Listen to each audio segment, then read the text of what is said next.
Hi, welcome back to Geekified. We're back here in the Sexy Studios, this podcast studios Glasgow. Please check it out. We always talk about this place every single episode because it's just so absolutely beautiful. How are you, Ryan? How are you? I'm awesome, dude. And this place is the shiznit, Bam Samson. Love it, man. Yeah, you've got fresh cuts. Mate, I do. The thing is, I like having kind of longer hair, but it's I'm getting too old, man. It's just getting scraggly. No, the beard, like you're rocking a baby face, but the beard is giving you the kind of daddy vibes. Man, slightly turned on. You see that? That's it. we can if anyone's got any daddy issues, let's watch it. Here, if you've got daddy issues, please write into RJ Mono. I'll help. I promise I'll be here for you. Straight into the dark vibes. There you go. Like just soon as off the bat here. Well, that's what we do. Just gonna ask someone else's opinion. Oh, we've got an extra chair. Ah, shit.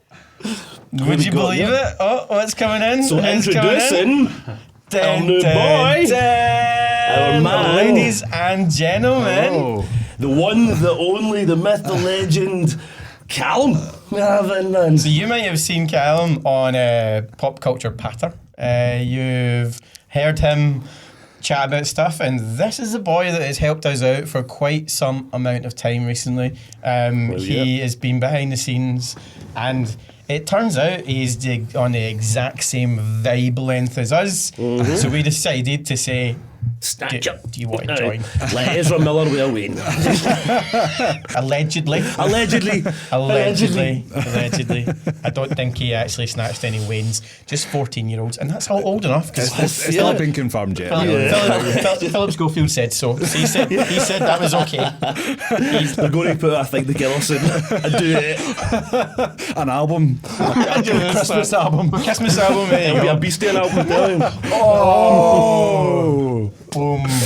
We got jokes, man. We got jokes. I know, it started already. So how are you feeling, Cam? How's things, man? I'm good, man. Thank you very much for having me. This is awesome, man. We're happy to have you. I'm glad to be a part of the team now. So, hello to everybody. And hopefully I don't put you off from watching. Not at all. Look at that face, man. How could he? I'm trying to get girls with daddy issues. I brought you on. I'm going to direct to you now. If there's any girls with weight issues, I'm getting my tits out. Mate, I feel like a bit of a man boob. In this top, I'm kind of rocking a wee bit of man boobs. No, I think you're having I'm taking anyway. I'm hiding under a black t-shirt, you know. It's always the best to cover up, you know. Do you know, I've looked at myself like on so much of the footage and I've thought, do you know what, like, black's probably the way forward for me. Mate, to be honest, myself too, I'm like, I really need to get myself back to that gym, the game. You look like a walking fucking Gap advert. You genuinely like, mate, you've got the quiff, you've got the beard, you've got all beige, and you've got the Converse. Gap, get in touch. That's exactly. Well, you know, I mean, I appreciate that, but I'm feeling a wee bit of the 34 pouch and a wee bit of sanity. I've not seen the inside of a gym since Christmas, so these wee nips need a nipping. What was Jim's second name? Man, I can't give my sugar daddy away. Giggle. I think I might have got the name right. X me on the sugar daddy Jim's name, man. Jim, get in touch. Jim, he's for us, man. Did Jim do it for me? Oh my god. Circle jerk, anyone? Well, you know, we'll see whoever gets the money. It's not gay if you're not touching your own dick. We'll keep that for OnlyFans. We'll keep that for our Geekified OnlyFans. Yeah, we could. Yeah. If you do want to join Geekified OnlyFans, it's no. Let's not go there. Well, I mean, right, I'm opening up the chat because this week is the week of the collapses of blockbusters. This week is a shocking week for blockbusters. We've seen Ezra Miller has absolutely destroyed cinema, and he's actually brought down The Flash. But everyone's saying it's Ezra Miller because James Gunn came out and said that The Flash is one of the best cinematic superhero movies it's ever been. And so it must be true. But then he has to head this DC now, so he has to say that. But he is great in camera, but he said things before. I'm going to take that back. Somebody else I'm thinking of. It was like James Cameron, that was saying before the Terminator how that it was best Terminator ever and all that kind of thing, and then that's came right. back. So I will. Did he recommend any submarine rides? No. I don't know. He's maybe going to open his own soon, but you need to be T1000 to ride in it. Yeah, exactly. It says, but we're talking obviously. The Flash is one of the biggest blockbuster flops of the year and of all time. Apparently, it's one of the worst DC's ever had. But not just off of that, we're talking to like a 40-year-old. Franchise, Indiana Jones. Indiana Jones is turning out to be an absolute fucking wet wipe. It's not hitting the box office. It's had a terrible opening weekend, and it is going to be a massive flop by the looks of it. I just want to kind of open up a debate on the basis of what the fuck's going on with cinema. Yeah. On you go, man. No, on you go.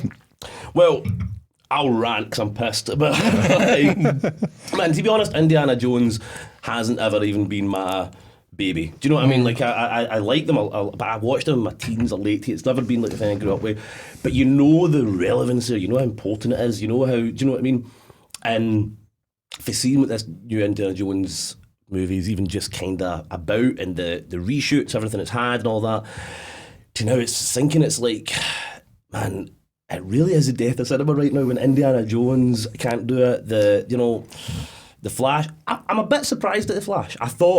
I heard so many good things that the Flash was actually going to come out and pull something, but then I'm like, oh well, it didn't. It kind of goes back to my thing I was saying about Marvel and Quantum Mania and all this. It's like they're all failing, and it's a weird time for it, man. It really is. Yeah, because I was saying is that you're pulling nostalgia back with the Flash. You got Michael Keaton coming in as Batman, right. So that should have hit so many people on so many levels. But then it doesn't work because our level are the anti-woke age group who are people going, fuck that shit, I can't be bothered with all that, rate them fucking woke nonsense.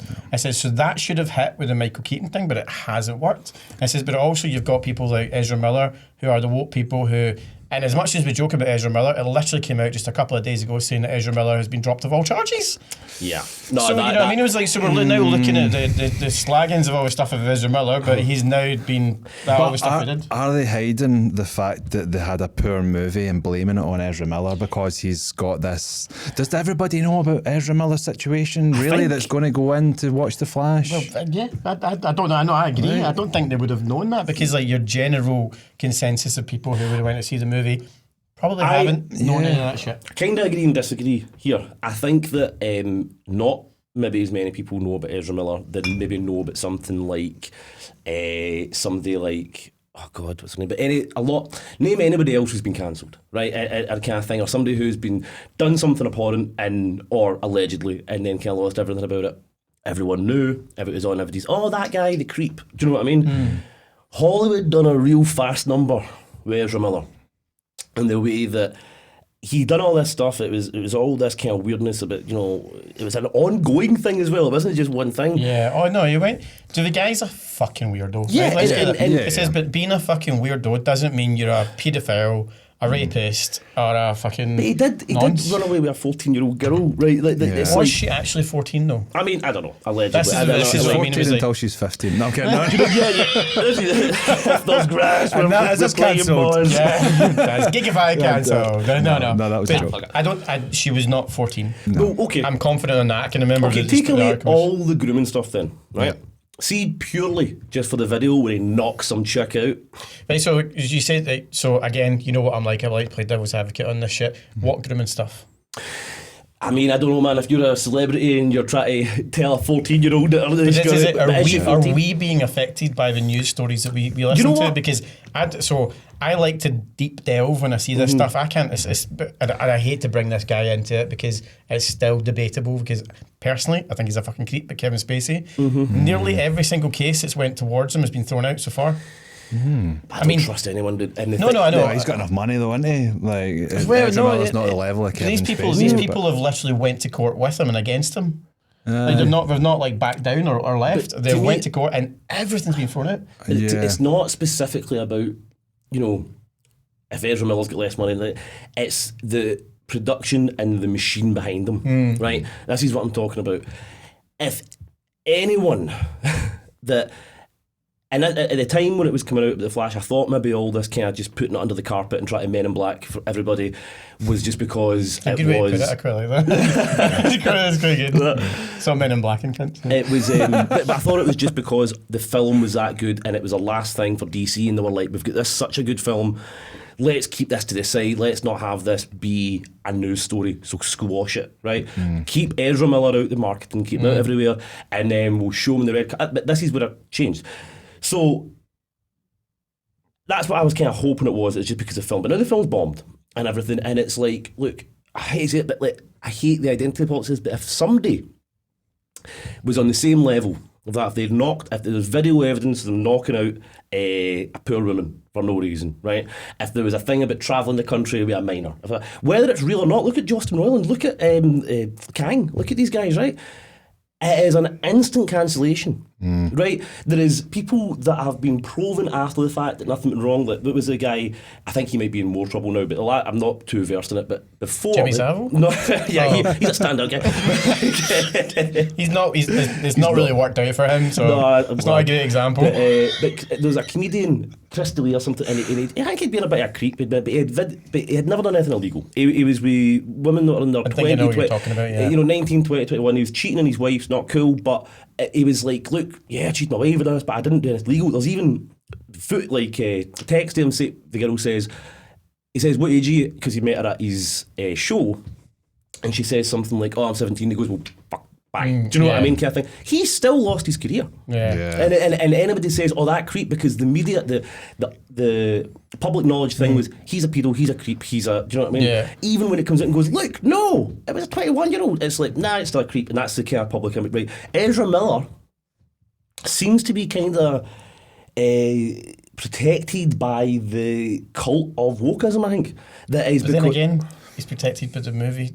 But that's what I mean. Yeah. I think they're one and the same. Yeah. I think the producers and stuff like that being like, look, we need to get this film out. We want it to do good, what I think. So keep him out the thing. But he identifies as they, them. So we can make this a thing that it's not like, oh, but it's, he's they, them. So because I'm sorry, everybody wants to disagree with me, please talk about the comments, but I mean, have my head in a pike. But it does seem like we're having different rules for some and different rules for the others. And I do not believe that any white, straight dude that had, or maybe even black, whatever, any guy that had been out there and done similar kind of thing without having the crutch of, well, I'm a this, they, them, identity, this thing, because people don't want to touch it. People don't want to touch it, so it's just, we'll let that go. But you guys can all be sacrificed, but we'll let this go. And I don't think, having him on the red carpet was insane. But this is the thing, it's like, I don't get it, because he's they, them, he fits into the woke agenda, he's done bad, movie still fails. I love us. Can I just say I love us? He's they, them. He's these. Oh, yeah. Fuck me. Dude, I know. he's playing the. I'm on alcohol and Cocodamol tonight. Yeah, so. And I'm on a big dose if I don't give a fuck. So, I do try. To be honest, I do try my best to remember this shit, but fucking my brain can't keep up. I'll be. I take people as they come, who they are. Not if somebody presents that, I'm not going to be like, no. But he's like, what is it? Who's Barry Allen? Is Barry Allen a they, them? He's a fucking dude. Yeah. Do you know what I mean? And it's not as if Ezra Miller is going out act different. No.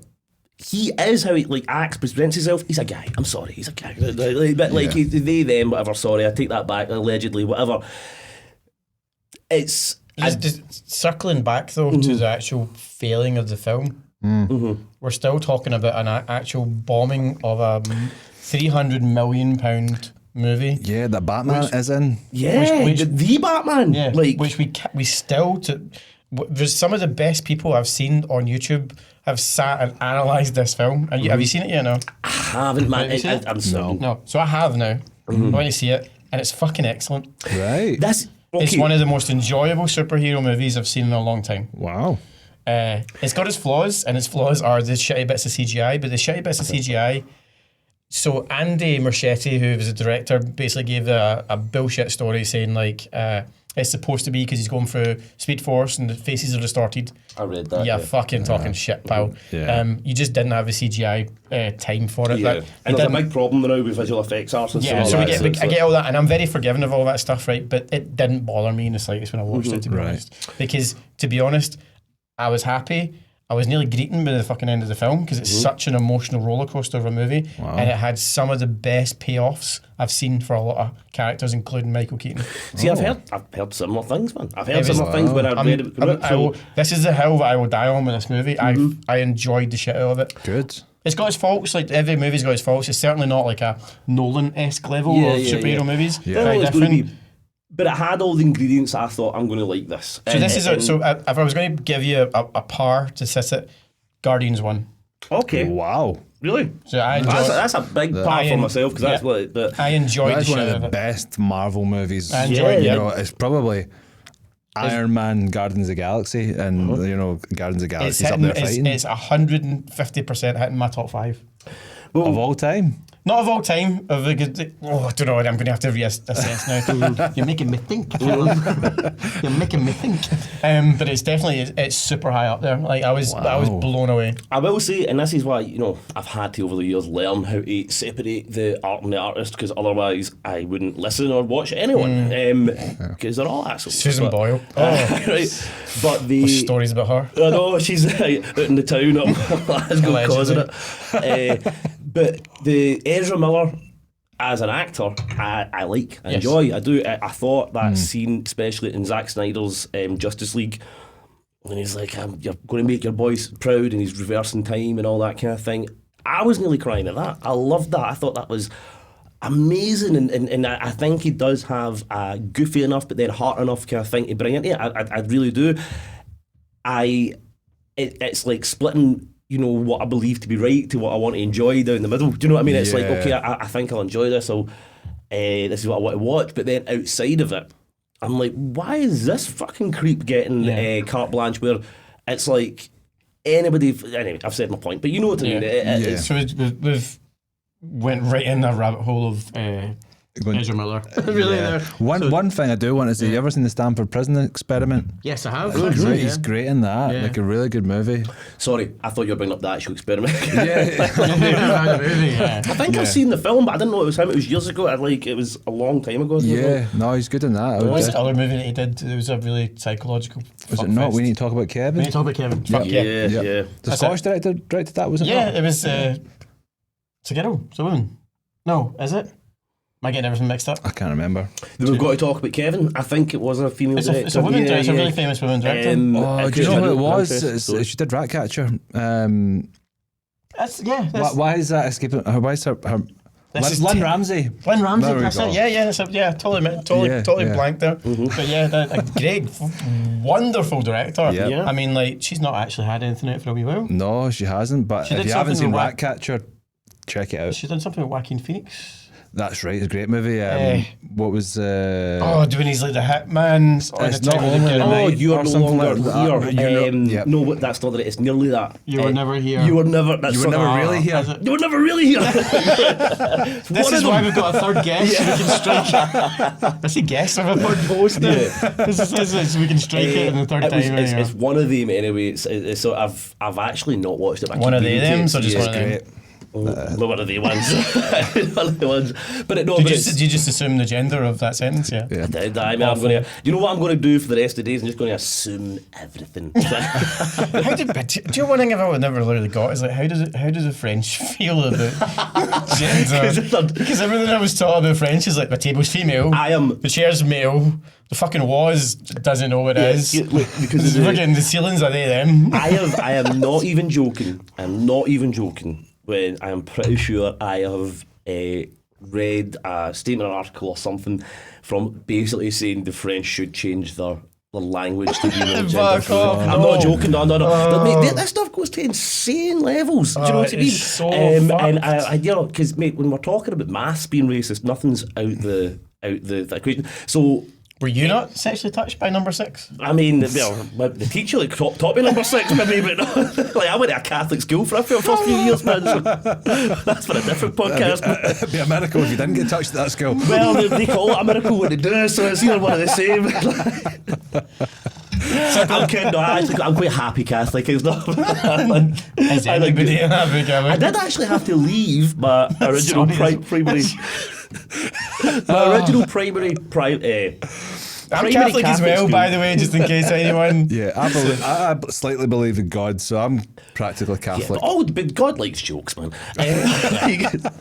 But true story, just a wee sidebar. I actually did have to leave my Catholic school I went to in primary to go to a non-denominational because my primary school was literally too harsh and too things. I had this teacher, literally math teacher, right? I probably shouldn't say her name actually. I think she's probably dead now. But she looked like Fuck it. Miss Trunchbull from Matilda. Like she literally did. And she gave me a complex about maths. You know, why do you think I do a podcast instead of doing an actual job? It's like I can't count to save myself. And it's because every time I try to count, I remember this monster of a woman like screaming that she broke all my toys. Yeah. Jesus. I was the coolest kid in the world, so I didn't play football or anything, right? But I did play with aliens and Independence Day toys and all this for Forbidden Planet. So at the end of the end of year, we get told to bring in stuff to do. So everyone's playing football. I'm a wee weirdo with my long curly hair, playing, and I had all these toys, and I'm playing them in the cloakroom. And she literally took my bag full of toys and started smashing them off the ground and smashed them all into bits.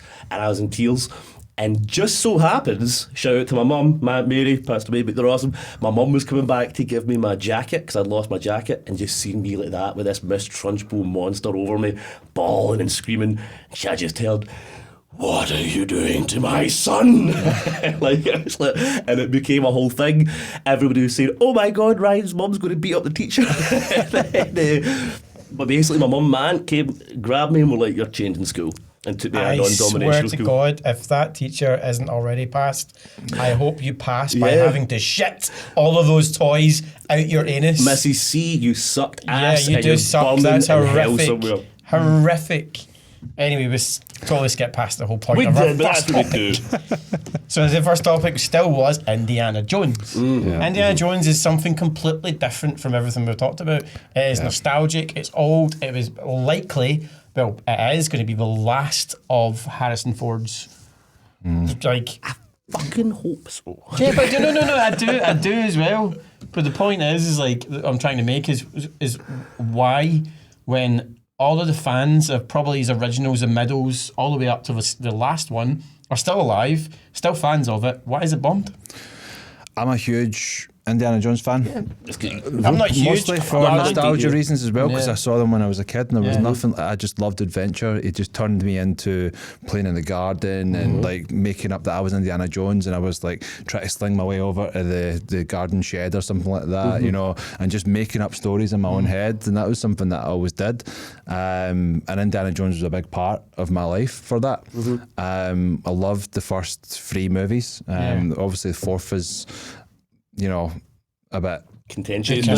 yeah. Do we when- talk when- about nuking the fridge and the Crystal Skull But shit? I am purposely boycotting this movie. I'm not going to see it because I don't want. I've heard nothing but bad things, and whatever anybody's told me about it, I'm like, no, that's not the film. That's not the film for me. So normally, like, it's like with The Flash, like everyone, like, I know you guys hadn't seen it, but everyone I know that had seen it, everybody did say decent reviews. Like, not everyone was great. I heard 2 people I know who went to see it were excellent, and probably another 2 people says, yeah, it's really good, but that kind of thing. So I was like, yeah.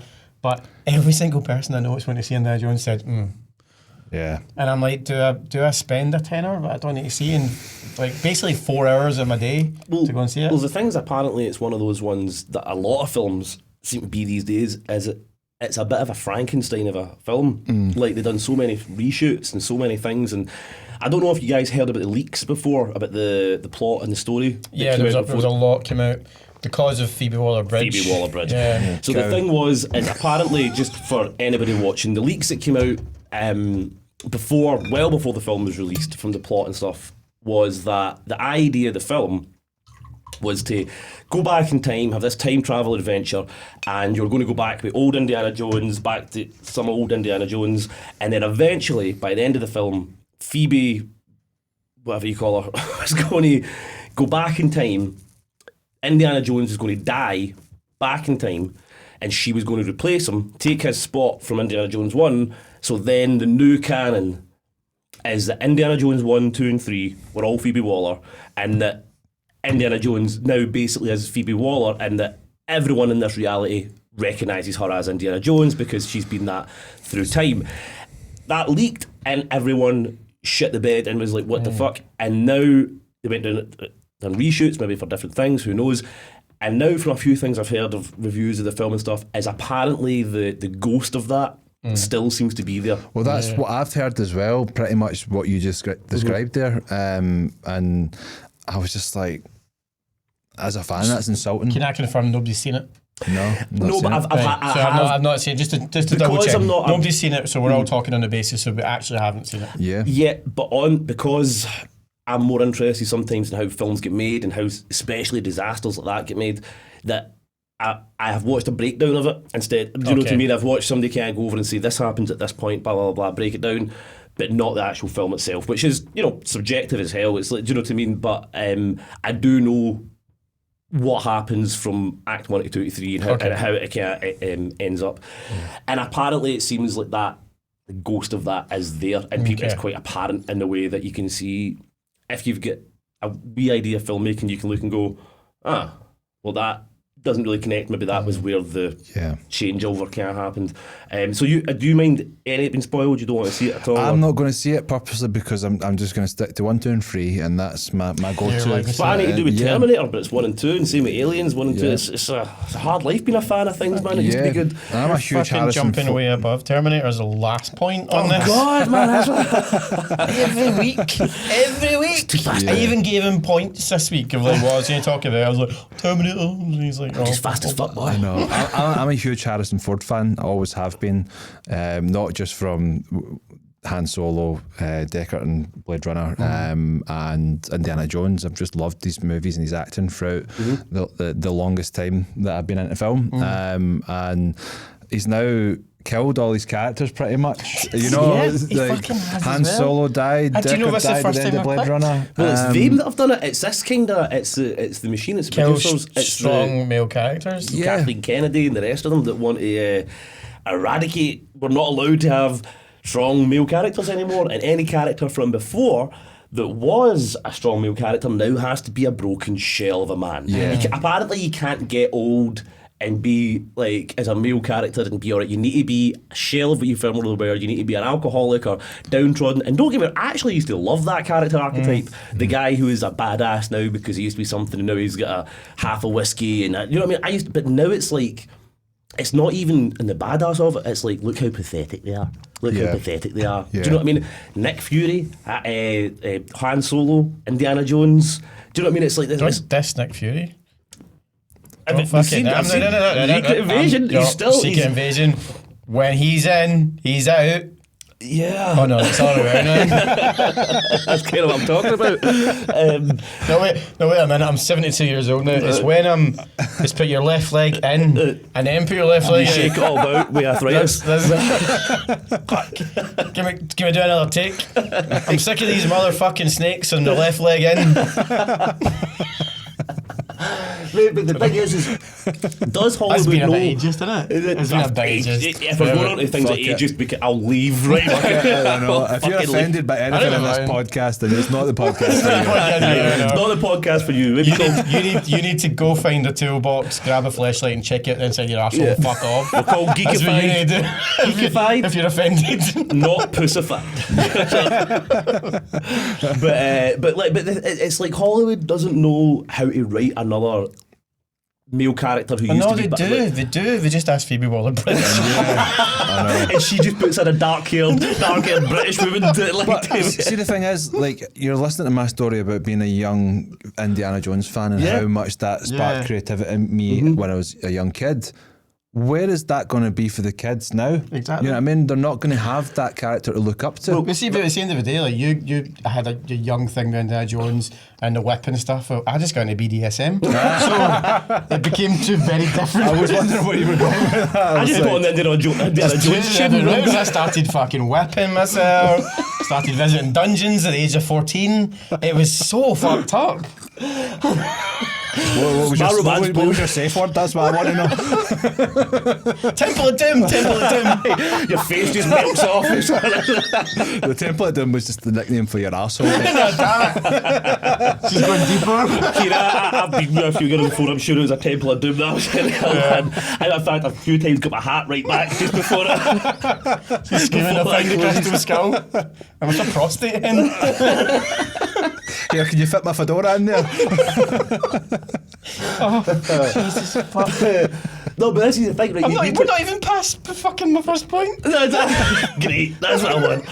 But the thing is, you made a good point there about, what are kids looking at when they, because like, and my friend Bick, he was Indiana Jones mad. Do you know what I mean? All the time, he was that kid going about. For kids today, they don't have that because everything's, it's not the same. The argument is that men have had it for years with all these kind of role models, so we're trying to give it to women now, right? But the thing is, what wee girls are saying I want to go and watch Indiana Jones? I don't get it. So I seen something just today, and I'm going to rant about this because it was a quotation about toxic men. This is on Twitter. The toxic men saying like, "Oh, I like female opinions, and you can't say I'm fucking sexist because I like Ripley and Sarah Connor." You can't win. We can't. That's what I'm saying. You can't fucking win with these bastards. Because that's me. That's my argument. I am desperate to see fucking Ripley come back and Sarah Connor was a fucking wet wipe in a movie. I'm sorry, but these are my heroes of my youth, and it's two women. And they were well written. They weren't forced in your face to be like, this is a woman and she's strong and we need to love her, you know what I mean? Exactly, because they're not writing men and then putting a female actress on it. What they try to do now is they think they need to follow the same archetype of the badass man that'll, I don't give a shit, honey, blah, blah, blah. And they write that, but they put a woman on it. And it does not work, right? It does not work. The strong women we had before, right, they dared to make them strong because they were women. Think about Ripley and Sarah Connor's, the thing that powers them, if you're doing acting, the motivation. What is the thing that motivates them, right? Sarah Connor going to shoot the fuck out of, what's his name, Dixon? Not Dixon. The guy that made Terminator 2, the guy that made the Terminators. And Dyson. Skynet? Dyson, right. I can't remember his first name. She realises... He made a really good Hoover as well. She realises... Not to disturb me while I'm cleaning my room. She'd probably kill the Hoover too, because it's like... no, but the thing is like, she doesn't go, I'm such a badass that I just can't let anybody leave. I need to go. She's a conflict of her soul. Because she realises she's right and carved around that the future is not that she can maybe change the future, and she thinks no fate in what we make. No fate, exactly. And she goes and decides to go and murder a man, a family man, because it might change the future for the better good, right? What powers that? Her love for her son. Sarah Connor doesn't give a fuck really about the world. It's her son. She's looking after John. It's her son. She's a motherly, tigress instinct to look after her son. Tigress, right? And then, but that thing is powerful, man. Try to get in front of a fucking bear's cubs, you'll die the quickest that anybody's ever died. You'll get ripped 6 shades for shit day. You're fucked. That kind of strong motherhood is a fucking really powerful thing. It can be really violent. It can be really intense. You don't need to write women as men, right? No. Think about Ripley. Sorry, I'm not going to rant, but think about Ripley. What powers her, right? The same thing, especially in the extended edition, which should be in all of them. The only way to watch Aliens is the extended edition, because it gives the background of when she's been in space floating for 60 years, 50, 60 years, she missed her baby's whole life. Her child, it was a baby, a toddler, she said, I'll be home, and she wasn't home, right? And I'm trying to remember her name, Louise Ripley? Maybe that's Isolation. Did she in play Isolation, but that's the game. Was that in 4? No. Because I'm sure we're not right. Aliens, I think there's 2 canons in the Alien franchise. I think there's a game and a movie. If we're just talking Alien and Aliens, the two things, right? In Aliens, when she comes out, she's woken up and it's a new time and all that. The guy says to her, it's 60 years. She's upset and she says, what about my daughter? And they show her a picture of an old woman and they say she died with no kids. So she lived a happy, full life, but she died with no kids. So Ripley is distraught because she says, I told her I'd be home for her birthday, and she was 6 or something, right? And she's like, fuck, and she's torn up about it, right? That's her motivation. She goes into LV 426, so that's a little bit. No, she goes to the colony place. She finds Newt, this little girl who's been hiding, surviving, for days when the soldiers are all getting fucked up, the people that are coming like, wait, I'm badass, the badass at USR, I'm going to come in, they get fucking wiped. And this little girl has survived for months on her own.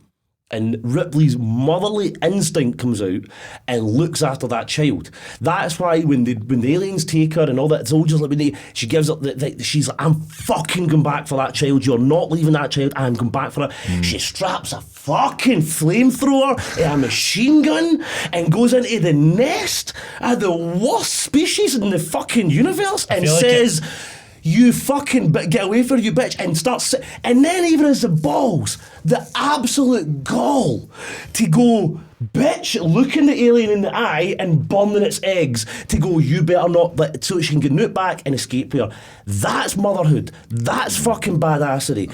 And you do not get that in any writing today. You only get women written as anti-social men. I don't know about you, Callum, but I just got a stoner. Yeah, I mean, if anybody needs a sales pitch to watch Aliens, that was fucking gold, you know? Well, that was so But you're good. fucking right, but nothing you said there was wrong. But this is why when you say about that person telling you that all these toxic guys that say, well, I like Ripley, I like it.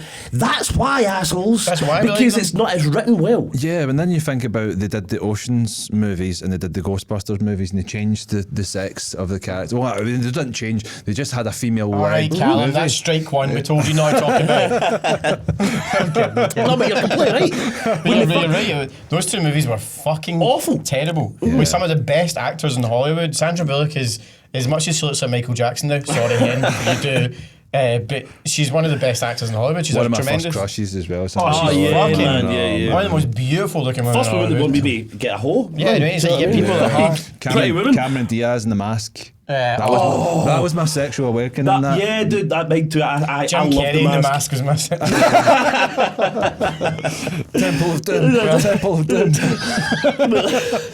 So my ass just twisted. Cameron Diaz in The Mask, man. Yeah, that was stupid. That's a woman right there, man. Oof. That was the shiznit of Bam Samson. Okay. And Salma Hayek and From Dusk Till Dawn. Oh, yeah. We talked man. about this. We said this the other day. Says there's only one actual sexually perverse person that would write an entire movie of the sexiest woman on the entire planet, pour a tequila down her leg from her toes and have drink it, and then cast himself. Yeah. Yo, I kind of got to love my boy for that, man. It's like, dude, I would, God, See, come on. Salma Hayek was just in the Netflix show as well. That's Yeah, I like watched it. Black Mirror, That was a really good Maybe episode. actually go into that a wee bit. It's one of the things I was going to speak about. Really, really good episode. But yeah, no, the just to tie a wee bow and what I was saying there, the thing is about it's not toxic to want good writing, to want things done right, and when things don't seem right, and when the reader's wrong, when you look at it and you're just like, nah, do you know what I mean? It's not toxic or misogynistic or any other is or ick or whatever you want to put on it to count these out. And it's not this reverse nonsense that they do that I hate, is that whenever you've got a good point that they go, oh, so you're just one of those guys that say that. It's like when they say whataboutism these days, they say whenever you say, they're actually but that's what I'm saying. It was like that whole Twitter thing was actually using that against us. that's my point. That's my point. That's what's bizarre. Whenever somebody like ourselves that have a good point like that, these twisted weirdos spin it in such a way in their own wee echo chamber so that if you ever make that good point, or so you're just one of those guys that say that. One of the best examples of it is whataboutism. I've heard this, oh, so you're just saying whataboutism. And it's like if you say, for instance, like, oh, well, this X, Y, and you go, what about that? That pertains to that. How come you have a different view in that, or how come you are what's the word I'm looking for? Not conflict of interest. What am I trying to say? Double standards, right? You've got double standards in that, and you say so what? And you say what about that? So now they've turned it into this thing that is, oh, that's just whataboutism. So they don't need to answer your question. They don't need to actually face what you said and come back with a retort. They just need to say, that's just whataboutism. And it's the same thing with this. Is you're just one of those guys that think Ripley's a good female character. Yeah, because it is. She is. I've got my answer to that is like I've got there's another two characters across not my childhood, my teens, and my actual 30s that became absolute heroes for me, and that is Neve Campbell in Scream. Yep. An absolute It's a great one, legacy actually. character, and I adore her, and I think Sidney's by far the best final girl there's ever been. And then the second one is, I don't know if you've seen her in a movie called Ready or Not. Yes, Samara Weaving's character. Yeah, Samara Weaving's character absolutely became one of my absolute fucking Heroes and Final Girls as well. Yep. She was absolutely great. phenomenal. And So- those guys went on to make Scream 5 and 6. Correct. Yeah. So how come these characters in my 20s and 30s became some of my favourite characters in any movies and film? Because they were well written. Because both of them were wrong. I have exactly. another one for you. Has anyone ever seen Battlestar Galactica? The 2000s Yeah. remake Katie thing with- Sackhoff. Yes. Yeah. Right. Katie Sackhoff, I know great. who she is. Yeah. So my friend way back, my mate Nick, who's in Australia now, shout out Nick. He had to show me this show, and he was like, blah, watch it, Battlestar Galactica, and we were watching it. It was already old by the time we were watching it, do you know what I mean? It was before we went to Amsterdam to live, so it was maybe about 2011, 2010 or something, do you know what I mean? I'm watching this. And I was already like, I'm sick of the kind of character that is like the female who's now the badass guy. Do you know what I mean? Because I'm sorry, but just as a guy who's done even just slight things in the boxing martial art, the reason we match men and women differently is because we have different physiology, we have different muscle density, everything, bone, everything. You don't, like, when you see in these films a like 5'3" girl like hip tossing some Russian 6', it doesn't work that way, right? So it's always been something I've had a bit of that brings me out of it, right? And in this, especially Battlestar Galactica, the famous character in the 70s has been changed into a female, Katie Sackhoff's character. Is it Buck. Starbuck? Yeah, Starbuck. It is Starbuck. Yeah. Starbuck, really? That's what they No, but I named know, but it? mate, she's the best pilot. She's the best singer. And I was a bit iffy, even back in 2010 for this character, because I knew it used to be a male. And I was watching it, and then there's this one scene that just squashes it all, right? There's the other character, Apollo, who's the other best kind of character, they're friends, blah, blah, and they're sitting in a pub and they're all kind of doing, and they're doing the kind of thing where she's, you know, the badass female, like, yeah, she's good at poker and all that kind of thing, and I'm like, oh, all right, okay. And then they have this bit, they get in an argument, and I can't remember who hits first, but I think she punches the guy, and he just fucking cracks her right back, right? And she's like, boom, and they get in a fight. And me and my friend watching it were like, oh, and then started laughing along, like, because she gave as good as she got. She came right back, boom, boom, boom. And then the way the TV show dealt with it wasn't like, they didn't put a microscope on it, maybe apart from the first episode when they're introducing her, right? They didn't put a microscope on it. She's just like the man. She just was. She was just badass. She was just the best pilot. She was just this. And that thing where she get punched, cracks back, and it wasn't like, oh, she knocked him out. It was like, she can't trade in blows. Do you know what I mean? It was like, well, that looked. And then they did another bit on it. This show was actually what I would call properly progressive, not forced progressive. Do you know what I mean? Is the president in it of the whole star system is a woman, but she's the most fucking Great actress, I can't remember her name. The long black hair. and she's the most. I'm going to be really rude, and I'm going to quickly Google that. No, please do. These really characters are wouldn't really remember her well name. thought out. It's why Battlestar really. But she's right. She's clever. She's not hot-headed. She's her strengths at being a good president is because she's a woman. It's more to do with her understanding, her be able to see the good in people, all this kind of thing. It's not like she's some badass military commando lieutenant. Do you know what I mean? You see the motherly strength and that feminine stuff come out. Do you know what I mean? Yep. And that's why she's a good Yeah, president. so it's Mary McDonnell. Mary You'll McDonnell. see her Let's see. Independence Day, Margin Call, Sneakers. Independence Day. Yeah, she's Oh, yeah. Legacy She was also on character, Scream 4. Oh, yeah, She was the mum. aunt. Yeah, Sorry. maybe She was one her word. aunt. Let's say. Uncle, dog, goldfish. Yeah, one of them. She dies. So. But yeah, same deal for Independence Day. Yeah, excellent. But it was done right. But then, to bring back to the point earlier on about bringing Ocean's 11 to and Ghostbusters, they films bombed because nobody wanted to see women playing men and in men's roles, and you know I don't even think it was about men's roles. I think it was the fact that, especially with Ghostbusters and Ocean's, what was it called? Ocean's estrogen. I don't know. That's a great. That's what I call it for now on. Ocean's menopause. Yeah, but it was like It is. No, it was like the formula for the film works. It was great, but we didn't have to have it all women just for this. Why was it all women? Aye. Yeah. I mean, it's like if you actually watch the movie, you think well, why was it just women that she calls on? Why was it just women that was all the best that she knows? But this is because it's a push. It's forced. It's not done by the original Ghostbusters. Wasn't. Nobody said we're just making this all men. No women allowed. The reason it was Ghostbusters is because it was Saturday Night Live folks that got together, who worked together, who had a got together and made something. So it was a spark, it had that life, it had the, do you know what I mean? When you force that, it doesn't work. So whether you force it because you're trying to spread a gender thing or a race thing or anything, it just doesn't work. You need to, like, if it had been Kirsten Wiig and different female actresses being able to kind of make their own thing, it'd probably be a decent thing, even if it was on Busting Ghosts, but just wasn't called Ghostbusters. You could be able to, but taking that title, almost like a fuck you to the fans that too many people do these days, whether it's in computer games or film, and they're like, fuck the fans, we don't care about them, we're doing it almost as a point against the fans. Do you know what I mean? And it's like, it's the worst business decision ever. How do you expect your fans to act well when you're literally saying in interviews and all that, fuck the fans? And this is a lot of thing that was happening when the Ghostbusters released that. It was like, toxic men won't like it, blah, blah, this is not your Ghostbusters. And it's like, well, we're not, who are you appealing to?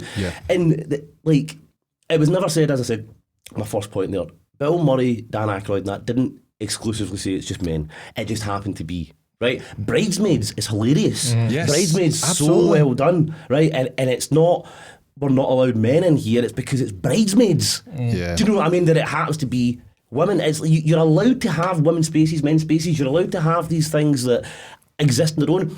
One of the scripts that was flying about Hollywood for years before Ghostbusters: The Abomination get made was a Ghostbusters where it was the new akin, it was the new people, and it was a mixed thing. It was like men and women, but nobody batted an eyelid because it wasn't this culture war that was going on. Do you know what I mean? Yeah. So finally, after 45 minutes, I've got a segue. Sorry, my brother. This is finally a segue into the second point. So Get passion, man. Yeah, Passion, I know. We've got it. Like, this is the chat. This is the chat that you get here. Yep. I really hope you're enjoying it because I'm enjoying the shit out of this. I love this, man. I honestly keep forgetting. We can rat on. We've still got a show to do. So that leads us into the segue of the whole fact of we have the next Mission Impossible: Dead Reckoning Part 1 coming out. It's almost the same thing. It's nostalgia. It's old.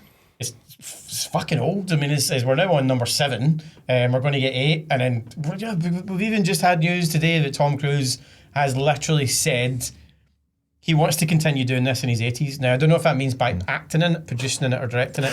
Or a robot head in the money. Probably get the money for it. Do some Futurama shit. I think Scientology's got the money for it. We're talking about getting cancelled earlier. Let's not get like lawsuits in the world. I think there's I feel everybody in the comments being like, I think there's only 12 of them in Scotland, so you're all right. Oh, really? Yeah. See, to be honest, we're still in that same shit. We don't give a fucking. So the whole point, like, obviously, Mission Impossible, it's just failed to hit its mark. It's never failed to hit its mark, is what I mean. It's been ridiculous. Every movie that comes out gets better and better and better. And I do actually want to have almost an entire podcast, a debate, because I think this probably will be a debate amongst some of us.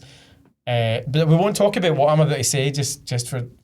You need to give us something, man. You can't just edge me. Like, so this is what I want to talk about. I'm good at edging. So this is what I want to talk about, but we won't talk about this. Mission Impossible was better than James Bond. Right, we're not going to talk about it. Right. Oh, see the debate already? We've got a debate here already, right? Yeah. So I agree. No, right, we'll leave it. Okay. That's it. I think that's going to be we could probably get quite a good couple of people debating this in the future. I bet. But Mission Impossible is never failed to hit the mark. Every single one of them gets better and better and better. But it is a legacy character. We're talking about Tom Cruise, was super young when he did his first one, but it's always done well when you've got things like Indiana Jones failing, things like Ghostbusters failing, apart from Afterlife, which is done well. But Dead Reckoning, what are you thinking? I had the first one on VHS. That's how fucking old it is. I mean, I got this. I get the second one. My mum bought me the second one on DVD. But when DVDs just came out, it was one of the first DVDs I got. And I actually got it with my PlayStation 2, so I could watch it with my PlayStation 2. And it had this special feature of Metallica. It's sorry, that's a lie. Not the first time I'd heard of Metallica, but the first time I'd got my own song that I'd heard of Metallica and was like, that's badass and all that kind of thing, because I knew about one and all that my cousins had showed me and stuff, but this was the first song I was like, oh, that's badass. And it was Now I Disappear. It's played in my head now. Now I Disappear. I'm sorry. How like, cool was that? I feel like So I've got good. a dad vibe going on. I've got my Guns N' Roses t-shirt on, my combats and like proper like Hey. dad shoes on, and I'm going to flex on you because I can remember the TV show. Oh, damn. Oh, showing your age with that one. I tried to flex with it, but it didn't really work. I think I've watched maybe a couple of the originals with my mother. I think I did with the whole, this message is going to self-destruct and blah, blah. I do remember that, right? But I was at the age where I was like, this is old and gay. You know what I mean? Like, you know, it was happy as shit. But like, But it was it was a great TV show. I will say that. Yeah. It's obviously very dated now, obviously, but that's what I was at that age. It's what I mean is when you're that. When you get older, you can appreciate older things. But when you're younger, you're kind of like, it's not my time, so I don't want to watch it. Do you know what I mean? Yeah. But then Mission Impossible 2, because I did kind of miss Mission Impossible 1. Mission Impossible 2 with the who's that famous stunt coordinator that I love? Mission Impossible 2. Did he direct? He was totally in charge. it was the director was Wu. Woo! Thank you, I call him director, stunt coordinator because he bit like woo. And that film, the motorbike fight, the fight at the end. Oh my god! Douglas Scott's the villain as well, and he turned down playing Wolverine Yeah, he and did, X-Men to do Mission Impossible 2. Could you imagine he would have been the perfect Wolverine? Going I off topic, agree. but fuck me. No, I agree. Hugh Jackman kills it, but that would have been a That would really have been a good one. alternate. He's got the Douglas Scott's got the best line ever in it, and he's a Glasgow boy, isn't he? Yeah. He's got the best line, and it's when Tom Cruise basically puts the stuff around the door and the door blows up, and it was Wu's signature was the doves. And he shots the slow motion of the doves, and Tom Cruise walks past the camera and the doves flow by just after he's blown open the door, and you've got Douglas Scott just staring like he's that evil bastard look down. I can see it in my head right And now. the line that he gives is, "Run that little bastard down." Yes. And it was the fact that I always got this right. So I'm only like 5'7", right? And I still remember the fact that run that little bastard down, because Tom Cruise is famously only 5'7" as well. And I remember that line going, "Oh, you cheeky bastard." Or give you, Tom Cruise 5'7", he can kick some ass. There You you know go. what I mean? I'm not kicking any ass. I don't know if I can see my elbow. Yeah, dude, listen. Avengers is See, to be fun. honest, in the world of actual proper fighting like MMA and jiu-jitsu and shit like that, 5'7" motherfuckers will They're rip apart the pretty Rock. bad. Do you know what I mean? Like, I'm not. I'm a don't wee make fat- get me on the Rock again, man. Listen. Like, you know what I mean? But they would. I'm The not right height for battering you in the balls, like the boxing thing that you're like. I'm going to bite. See if we get bigger, can we make a boxing match? Me and the Rock. I'll die quick. Do you know but what? like, Sorry, mate. I'm actually going to change subject here. I'm actually going to go off on something that it came out this last week. Was Elon Musk versus Mark Zuckerberg? Yeah. Oh my Is that happening, or is it a joke? I hope it's not a the joke. whole reality right now is a bit of a joke. So I do know. like if you'd said to me a few years ago, "Well, that's dumb internet shit." Yeah. Now I'm like, we kind of live in a weird timeline. So maybe. But however, the two of them have got enough money that they can hire professional coaches and spend a year. But they're both for like, both. So Elon Musk is professional in jiu-jitsu No, all the way around. all the way around, and so No, Mark no, Zuckerberg's jiu-jitsu. Zuckerberg's and a- Elon yeah. Musk is professional in something else. No, maybe I don't know. No, but but both of them are like not masters, but very high up in one of the other. Zuckerberg is actually, I feel like I remember seeing something, I think it's jiu-jitsu, I can't remember if it's judo or jiu-jitsu. Judo is the kind of, how do I say this, like the kind of more effeminate brother. Jiu-jitsu, anyway. Well, judo literally means Sorry, to lay Mark. down softly. It's like Is it? Yeah. It's That's so cute. because it's one. There's a lot of martial arts that actually only kind of work in their sphere of the sport. Do you know what I mean? Like karate, judo, stuff like that. They only kind of there's some, but they only really work in that competition. I'm going to make so many people angry right now. So, but it's fucking true. It's why when jiu-jitsu, MMA, the UFC, everything is basically jiu-jitsu heavy, because jiu-jitsu and striking. Do you know what I mean? When you're standing, you're striking, but you go to the ground, most fights do, it's jiu-jitsu. When the Gracies came in, Hoyce, Hickson, and that came in, they made the whole thing about Brazilian jiu-jitsu. They just took apart everyone with jiu-jitsu, even kickboxing, karate. There's famous videos of a guy trying to clown him on the beach, and it's just like they'll just roll them out of pretzels. So when I get to the MMA field, people at first thought, oh, I can box, I can this, and then realised, oh, people that know jiu-jitsu are just eating up the game. Do you know what I mean? Because it's proper fighting. And it became a very kind of mix between striking and jiu-jitsu. But apparently Zuckerberg is either jiu-jitsu well known or about it, and I much prefer Elon Musk. I do. But that block built motherfucker will get eaten apart by Zuckerberg if Zuckerberg and I've seen him in a competition rolling about with his gi.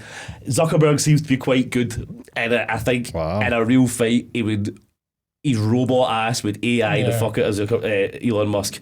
That's very surprising. My money was on Elon because I thought he would have, like, Predator has the lasers that pop out. I thought that's what we need to do. Wait, have you ever seen, you watched Rick and Morty? Right. No. Well, okay, so the episode when Rick finds that guy when it's like slavery and more steps, when he's got his he goes into his battery and he finds the guy, and him and the guy have like a science off, like they're in the nature, the science off, they keep making like machines really quickly.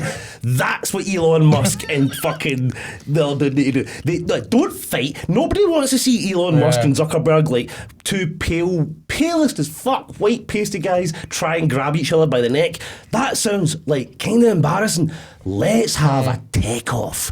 Let's have them fucking build mechs and laser guns and see who can go a Predator shoulder. Let's do that. I would want that. Like, let's in the comments, let's speak. Who wants a fucking boring grab your gi, okay, I choked you, blah, blah. Or we have a mech fight. Yeah. Mech fight. I'm up for it's mech like fight. Jaegers, isn't it? Yeah, man, like Jaegers fucking lasers, mechs, time distillation, fucking things. I don't know. Let them do it. Finally, a little bit earlier on, I've got a segue. Way. It's actually ironically the last statement I was going to make off of my notes. But the king of Bahrain, Bahrain, is that how you say it? Bahrain? I don't know. The king of Bahrain.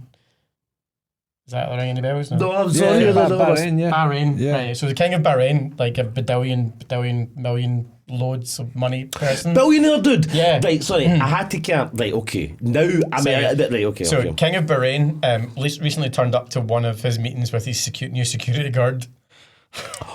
I'm going to run the clip over the top of this because there's no way to explain. Okay, so you've got it. That's the king of Bahrain who walked out with that robot. This is the guy that's got unlimited money, like crazy amounts of money. I wasn't there, and Ryan made a good point there. Just he basically said that could be a hoax, could be nothing, but it's the king of Bahrain that walked out with it. I mean, yeah. I mean, it's not up to, like, I don't know. I suppose billionaires pulling the wool over their eyes is something they've done before. But if that is what it pertains to be, if that is really that robot is really securing that guy, and it's not some wee poor Chinese dude that's in the middle is like signed the wrong document like Kyle in South Park. Oh no! like, if that is what it is, that's Robocop 2, man. Yeah. That's fucking terrifying. I don't know if you've seen the clip from last week or the week before, the Boston Dynamic. Yeah. The one that's got the one that's the rifle dog. Seen that one? No. Again, I don't know. If I can, I'll get the clip and I'll run it. If I can't, then I can't.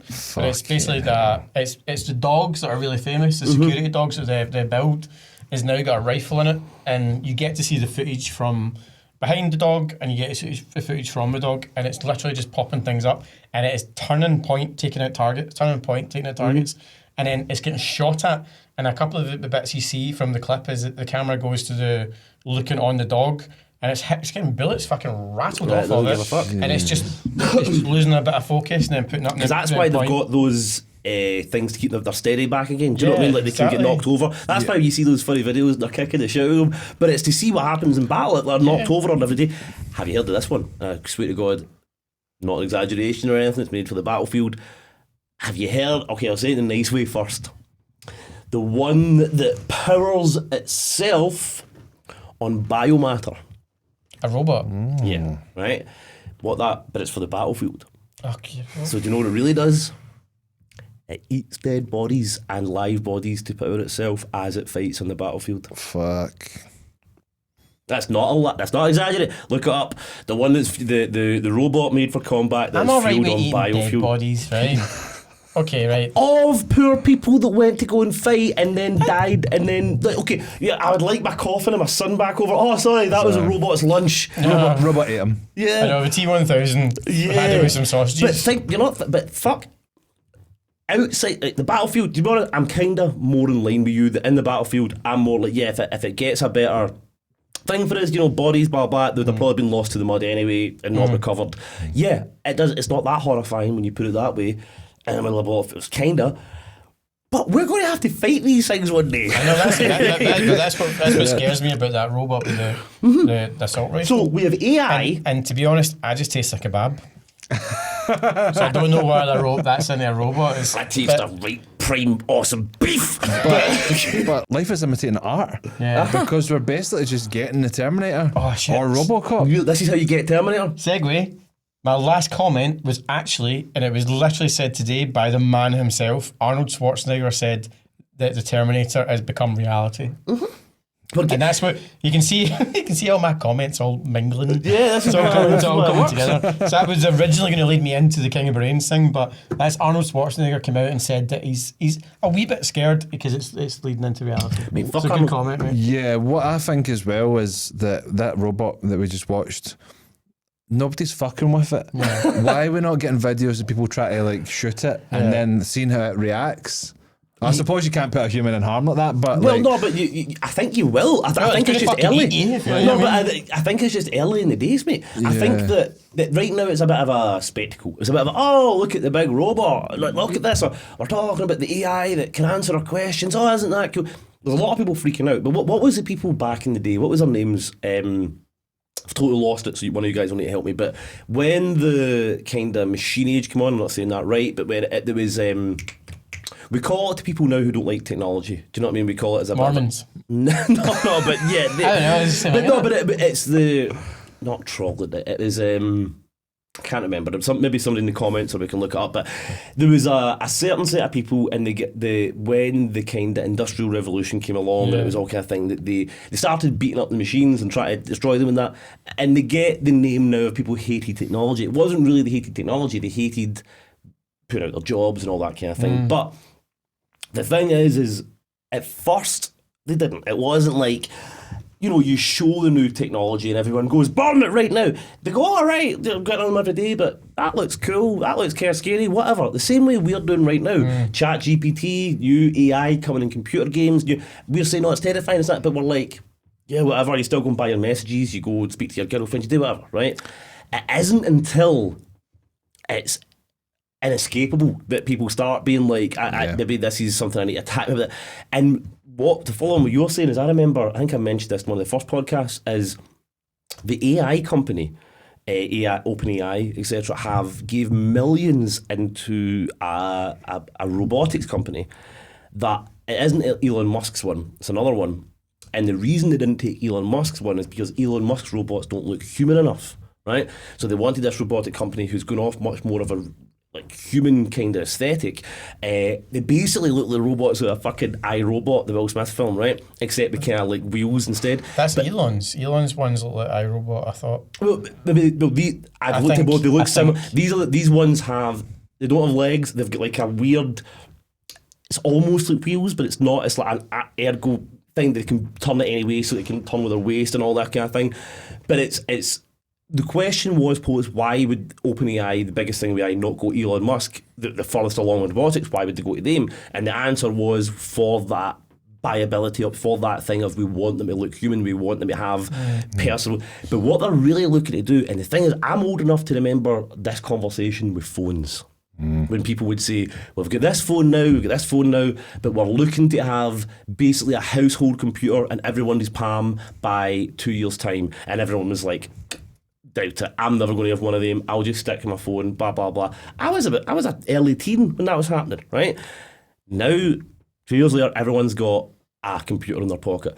The thing we're talking about now is for around about the same price, couple of grand, about, and at the same amount of time, having a robot in their house that does your stuff, that does the thing. And that's, I can't, the name of the robotics company is something like 1X. It's one of those weird names, but it's, if you look up... Is it not Elon Musk's Wayne? No, but if you look up... 1X4TP it's the one that ITQ. bought the partnership with OpenAI. I can't remember exactly, but they are looking at years to have a affordable home income thing for having a robot in the house. Have we not learned from the goddamn movies? No. You know, Terminator. We're the only ones that listen. Yeah, but like... We're the evangelists. You know, This is when the just- apocalypse comes, there's going to be podcasts like this. We told y'all! We told y'all! Everybody thought the zombie apocalypse was going to be the first thing. We're fucking going to get iRobot and Terminator. You know what I mean? But I've also got a great segue. Know how we Right. talk about segues? Oppenheimer. Right. The guy who created the atom bomb, he said he instantly regretted it. You did, The people that are making this killing, Wayne-eating machine is going to be the Yeah, same don't give way. Ezra Miller fucking ideas, man. They might fucking take it, might put his tiny robots going back the flashy speed with a fucking robot. Anyway, I had something there. I went with Barbie dresses. That's maybe another Excellent, regret that. segue we can get. But you, another segue. you said something really interesting there. Exactly. What is the quote Oppenheimer gave? I can't remember specifically, but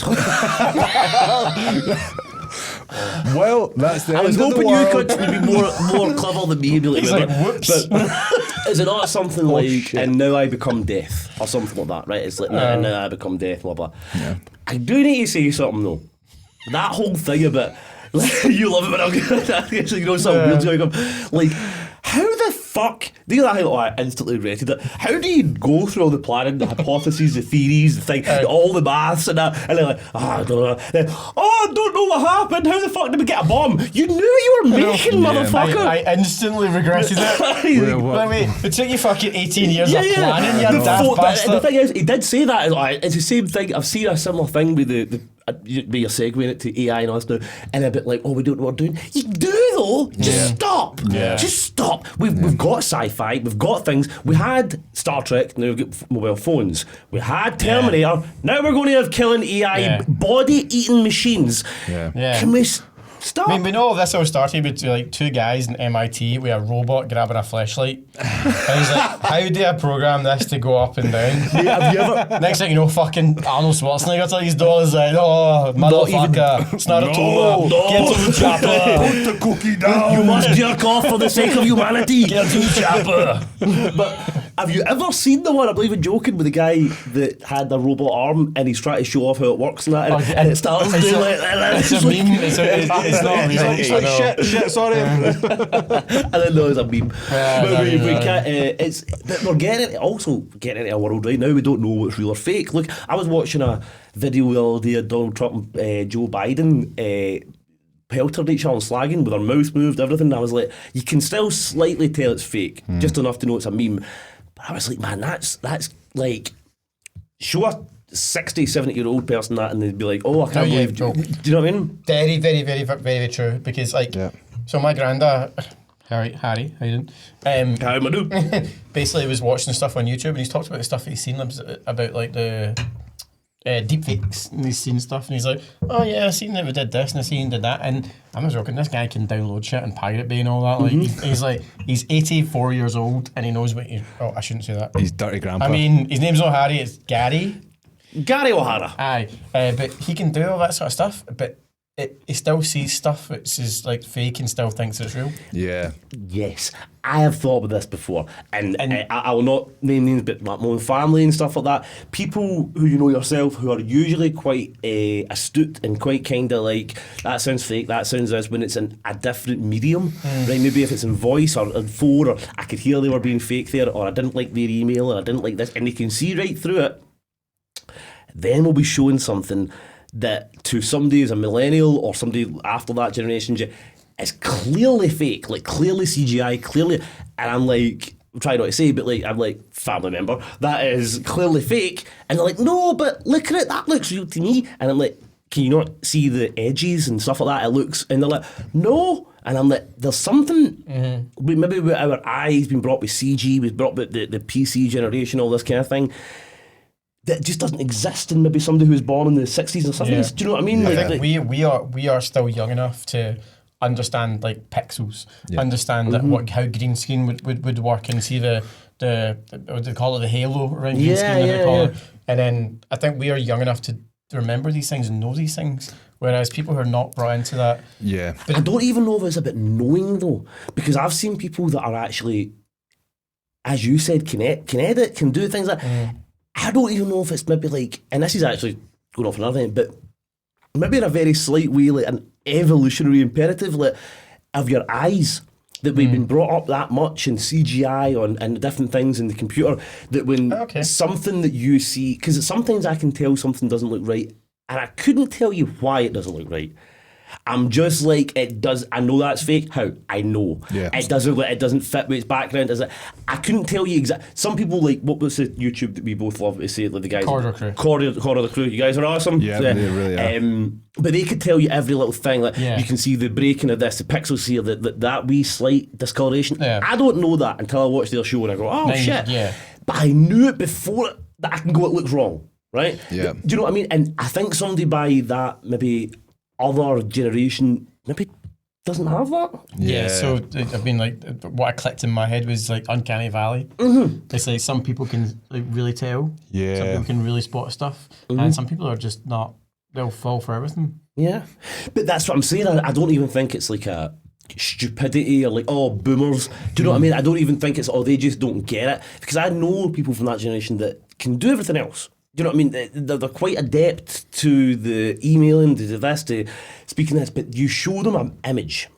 Do you know what I mean? Of something to a millennial or a Gen Z or whatever that's clearly fake, and they're like, oh, look at this! And you're like, that's clearly fake. And I'm like, how can you not see that? But when they were if they were to say to me, explain to me why it's fake, I'd be like, I actually can't. It's just, you know what I mean? It looks wrong. Do you know what I mean?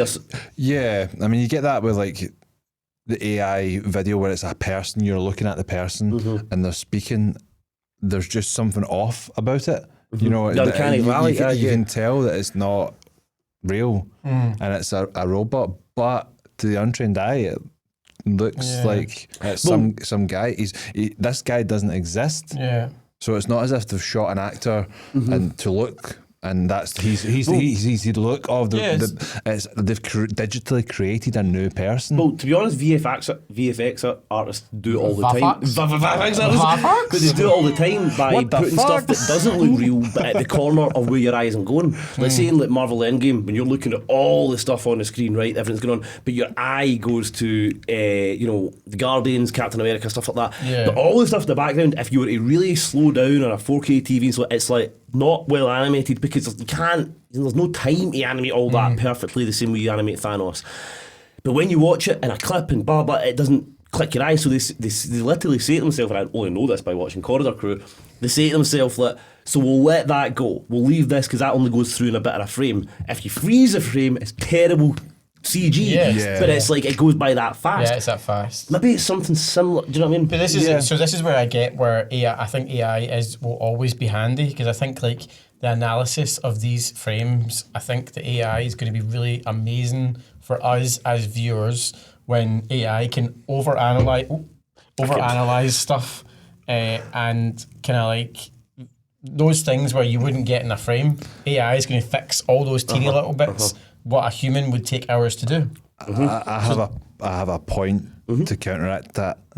I love practical effects. Yeah. Right. Yeah. So this is either going to be good for film, because we're going to get a lot more people rebelling against AI and using CGI by using practical effects to stand out, to be different, and that hopefully is what happens. But also the film industry might just die completely, and they won't get the budget to. Well, there's already been. I mean, not so much AI, but do you remember there was a few films that have been predominantly, especially on Shudder and stuff in Prime, that are made with the very kind of, we're doing practical effects, right? I hope one of you can help me in the name of this film. There was a film that came out recently, and it was kind of sold on the fact it was completely practical effects.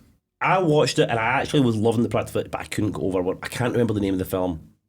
But it's about this demon monster for space kind of thing that comes, and this little girl and little boy find it, and then they basically like use it to their advantage to beat their bullies, do the thing, blah, blah, blah. But the little girl in the film was so obnoxious and so annoying, I couldn't watch it. I'm really trying to remember, maybe some in the comments, it's called, I kind of want to Google it, but it's annoying me. It's on Shudder, it's on a few things, but it done really well for the fact of the practical effects. Yeah. I actually got the people that made it a lot, I can't name and all that kind of thing. So much so they'll be like going and make more stuff. But I was watching it with an ex. I'm always saying an ex. How many exes have you had? I too many, dude. But One a week. He watches one film each week with. That is, I'm sorry, but that is not enough. You need to up your game. That's baby numbers, boy. Yeah, we're talking about school here. But the film itself wasn't good enough, but it get enough, I think, of people who make the next one for practical effects. Have anyone seen the Terrifier? Yes. The Terrifier thing. Yeah. So I put up in that because I do want to talk about that too. But Yeah. but the practical effects thing, I think, can have an upsurgence.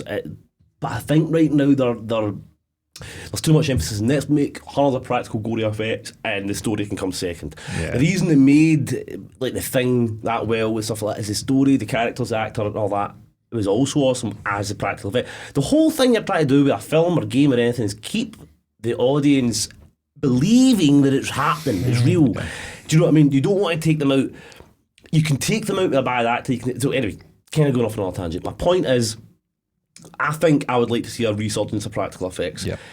What I would really like to see is what it should have been the whole time, is practical effects, maybe 70-80% miniatures and stuff, and CGI to round off the edges and make everything else look awesome. Yeah. So all the stuff that the practical can't do, CGI does. I think that's what you're going to get. Like, to be honest, I think like you're going to have, as long as it doesn't kill us and pull AK-47s on us, I think you're going to have AI rounding things off. I think rather than having the problems that we're currently talking about, I think as long as we can kind of push it in and make sure we know what it's doing and put it in the kind of gaps that we can't fill, which is like all the problems that we're having with CGI and like the Flash and all that. Yeah. I think we're going to have like the general consensus of the movie being made and then AI getting in and fixing everything. So not losing all the people who've spent fucking so much time on it, just like having these guys do all the work, but then the AI going, we can fix all the blurbs in the middle. But then again, are they going to be like, we don't want them to come in and fix our work because we've worked so hard on it, and But then you don't have the budget. So at the end of the day, because like, we can't be. They fundamentally we've said this multiple times. It's like this is the budget we've got for it. We can't go any higher than that. And is that going to stop making like people that do that for a job want to do that as a job? You know what I mean? Is that going to put people off? But fundamentally, that's the problem, because how far does it go? The thing you say about money is, what I'm saying is, if you go to any film set today, it's all a big, looks like a play area with green and blue, right? Because there's no practical things anymore. There's no, but especially big Marvel films and all that kind of thing. And I think that, even though it looks so as realistic as it can, the feeling of the weight of it is gone. There's nothing to escape from being on set, and you know, I've always said this, and I'm going off and off again, but like even with punches and fighting scenes and all that, this is the kind of thing that but like, you know, if you punch somebody and he knocks through 15 walls, your head goes, well, those walls must be really soft. Yeah. Like, without you even thinking it. If someone gets knocked into the wall and there's a practical bump, the wall cracks and that, your head goes, oh, because that would have hurt me, so fuck. So Snyder did, and Snyder's great at it. Snyder's great at it. Stallone and The Expendables, did he not like break his back because he got put through a wall? And John Wick, and John Wick and Daredevil season 1 and 2, and that they've got this massive real injury. I'm not glorifying injuries here. No, I am. No, I'll be honest, I am. Yeah, I am. Because I'll tell you, when you've done, and I used to doing acting before, I always, and even tell people who's get pissed off with it, but I always had an idea that if you're going to do something on stage or on the camera, that it should look as real enough that the audience winces. If that means you take a dunt, if that means you take a fall, fuck it, you're an artist, do it for your art, right? It's better you taking one dunt and being sore for 5 minutes than the audience going, that looked fake as fuck, right? And that is, when I was met with other people, they'd be like, I don't want to get hurt, and I was like, fuck you, bitch. But they didn't, okay, not everybody's the exact same. But I'm kind of that's the way I kind of think. If you're going to take it, if, like the way that Keanu Reeves approaches everything he does in John Wick, the reason that looks so good is because the director, the camera don't need to go off John Wick's face. They can have the camera follow him because he's learned all his stuff, all his gun talk, all that kind of thing. Same way with this is that the body, the brain, the eyes, even without understanding it, we seem to understand where weight and real things are happening and when it's not.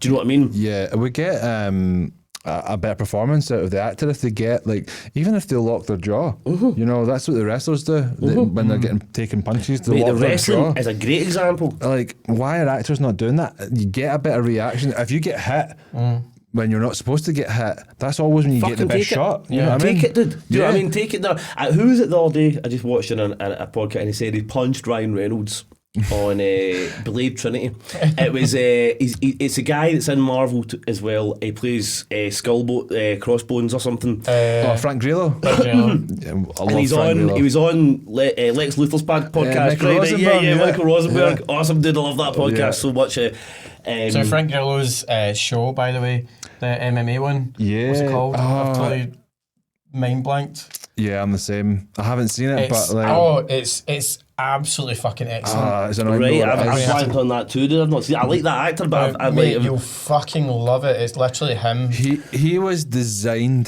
to be the Punisher. I love John Bernthal, right?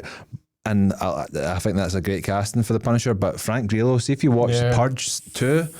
That was an addition for Punisher, man. That just clicked to me. That was him. The TV show. I didn't know that was him. Sorry, that just clicked to me. That was him there. Sorry, on you go, They Chris. fucked him with putting him as Crossbones. You could have either made Crossbones a much better character. Crossbones should have been huge. But like, he should have been a consistent Captain America problem. Yeah, which he is. Absolutely. But not just a laugh kind of thing. Just a joke. I will say though, John Bernthal as an actor, I think is leagues ahead of that guy. Like, absolutely. And I would rather look through the catalogue of this podcast. I'm always saying the actor should be bigger, stronger, blah blah, and portray these heroes. Yeah. But John Bernthal is probably about 5'9", 10 if he's lucky. He's built, but he's not huge. but he's not 6 foot 5'5". But this is emotional damage. but this is the thing that I prefer, because this is what I was saying earlier about the jiu-jitsu thing. Everybody's a badass isn't. I know 110, maybe not 110, but 150 pound guys that could wreck The Rock. Do you know what I mean? Like that would roll up in a pretzel. Do you know what I mean? Like there's no thing of they would not succeed. Sorry, I'm stopping my. John Bernthal right now though has that intensity that I really want to be Punisher. Like he has that thing where he's like, when he does that thing and psychs himself up and up, they're like, oh, I feel that. You were in the military, I feel that thing. Absolutely perfect. I totally agree with you. I'm just thinking maybe in another universe, Frank Grillo. No, I get it. I like perfect. that. I just need that as an actual. I'm going to fight you on it because I think Frank Grillo is equal. Really? Yeah. Have you seen Boss Level? Yeah. I want to watch it, but I didn't because I thought, sometimes the way I categorise films is I put some as things that I really want to watch but are like going to be intellectual and shit, and then some things that when I'm high one day I just want to watch for a laugh. Boss Man was one of them, but I've not put it on yet. So Boss Level was like Groundhog Day, except with martial arts and time travel. That's why I knew I'd like it. Yeah. Thing. And Don't know how to explain it. Another wee comment about The Rock. Anybody just needs to watch when he's been back to the wrestling after a long time and not been out. He's the fucking ripped guy, right? Blowing his arse in the first 2 minutes. So he's not fit at all. I mean, I actually remember this back when he was just starting the Hollywood kind of persona in the wrestling, when it was like the Ruthless Aggression era. And he was coming back as Hollywood and all that, and he could only do spots that were like couple of wee Irish whips, a rock bottom, blah blah. Because the thing is, I've been a constant athletic. Even though the people like Rikishi and that look fat, they're kind of fit as shit. They're weird, like that weird kind of fitness. You don't have to look fat and not be fit. Well, you can be cardiovascular fit and be like it's rare, but you can be cardiovascular. Oh like, yeah, you can still be quite heavy. I've been the opposite before. I'm not fit. No, but I've been the opposite before. I've been 8% body fat and 6-pack abs, all this kind of thing, and not been able to run the length of me. Do you know what I mean? So I've been literally the opposite before. But the thing is, I'm glad you brought that up, because The Rock would come back off his time of we filming films and that, come in and still try to kind of slot himself into like a PPV or a. and he couldn't run the gauntlet. He couldn't do it for the full 15, 20, 30 minutes. He had to have a very quick match. And you see the same with Brock Lesnar. You see the same way these people that go outside the wrestling and come back in. Like, it's a very good point. They call it ring shape. With, you know, guys can be fit as fuck physically, but they just don't have the ring shape. They're just not good at picking it back up, because hats off to wrestlers. I know I'm a huge wrestling fan. I used to be too, mate, so I just don't like the PG era, but like exactly. But those guys fucking are athletes. Unreal fit, like Yokozuna. One of the fattest dudes ever. That's a prime example. But they were, and Rikishi, but they were like, they can run about that ring, Irish, blah, blah, blah, for, 30, 40, whatever it takes. And I was watching a thing that I was going about, and it's Mick Foley and Undertaker sitting in front watching the classic Hell in a Cell match and talking on it, and it's beautiful. It's beautiful to watch these two legends talk about their time in the ring. And the thing is everyone sees. Were you a big wrestling fan, Chris? I was younger. I just lost it. I mean, what age about? So, well, if you want to go right back to it, I was Ultimate Warrior and Hulk Hogan. Yeah, so me too. But what about your age? What age were you about? I was 12. Right. So the reason I asked that is because I was a wrestling fan to the point of when I thought it was real. So I went in the scale of like, was it Jimmy Savile would have liked me? Or was it Rolf Harris? Am I too old for Savile? I was thinking what age. Funny? Is there actually an old Philip wrestler? Schofield? There's actually an old wrestler I love. There's a scale of what. Who's got a name similar to Jimmy me. Savile, and he was my favourite. Who was the Indian dude back in the 90s? Jimmy Snuka? Yeah, Jimmy Snuka! Is that not? Is it Jimmy Snuka? I think he's from Hawaii. No, the first dude to do the 5-star frog splash. Off the steel cage? No, because that was Jimmy Snuka. It might be Jimmy Snuka. Because when I was a toddler, the tiger print. The tiger. Yeah. He was like the yeah. That was my guy. So, but that was right back in the 90s, right? Yeah. So I watched it then. I kind of went away from it, and I came right back in at the Attitude Era and right into the ruthless aggression and stuff. And that was. But the thing is, we're talking about wrestling now. The thing is,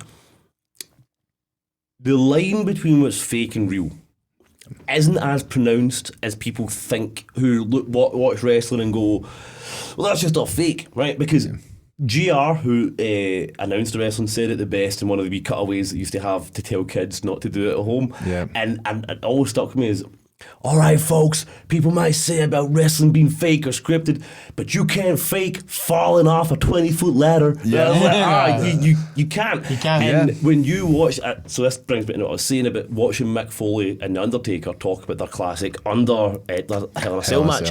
Have you ever seen that match? Yeah. And there's a bit of kind of miscommunication between how fake the wrestling is in the way that people think it's totally planned like a play. Right, and me and you have both been in plays, right? Yeah. You know every step you're doing. You know where you need to be in with the light hits you up. That's not it. It's not about knowing every. Now I do this move. Now you do this move. No. That's not how the wrestling works in the thing. There's certain spots are planned out. Like, okay, I'm falling off a cage, or or you do this big massive thing now. That's planned, kinda. But when every time they get close to each other, the Irish Whip percent, they're going, I'm going to do this. Yeah. Are they also kinda just feel each other that if you go for this, I know what you're doing. No, I'm injured there. Don't do that. And they can't. It's like professionally playing when you're a wee boy. Do you know what I mean? Like, yeah. But with that comes some amazing stuff. So watching this thing about Undertaker and Mankind, Mick Foley, they climb to the top of the Hell in a Cell, at the very top, right?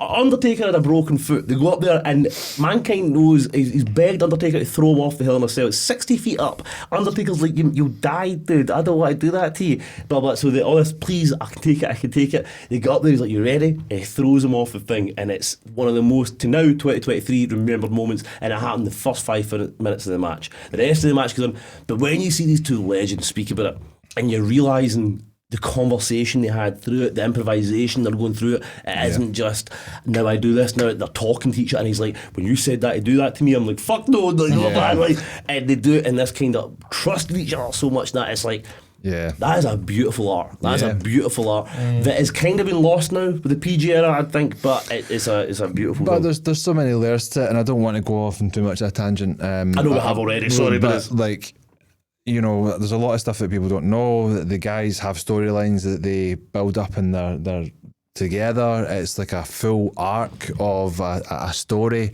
It was like a soap opera at the time. It's good versus evil. There's always a bad guy. There's always a heel and a face. The face is the good guy, and the heel is the bad guy. And it's good versus bad, and it's old age Greek. That's it. That's it. It was a good versus evil, because what I was asking you, as being such a wrestling fan, right? There was this weird, like, not weird, but like, when I was watching the wrestling in the 90s, Ultimate Warrior, Hulk Hogan, I believed it was real. I was a kid, right? I was like a toddler. And my big cousin, who's like my big brother, I talk about this guy a lot on the show because he's the guy that kind of brought me up. It's a disservice to call him my big cousin. He's my big brother. Like, we grew up together in Birmingham. He taught me we sound the same, look the same, act as, like, he's my big bro, man. I wouldn't be talk active if it wasn't for him. Brought me up knowing wrestling when it was Ultimate Warrior and Hulk Hogan and all that kind of thing. And Ultimate Warrior was my favourite. But I kind of thought it was real. And he was the guy who was like, it's not exactly real, but it's not fake either. And I'm going to do this to you then. Bam, did that feel fake? And as older we got, I was in my late teens watching it at 2 in the morning, Raw, watching it with him. And you know it's fake, but you're watching it like a TV show, do you know what I mean? But you know it's fake, but not fake. In the same way as you can't fake falling off a 20-foot ladder. The things these guys are doing to each other are real, but they're trying to not hurt each other. You watch it for a point after a while of, you realise he done that really well. He tucked his head. He didn't hurt his partner. He didn't hurt the other guy.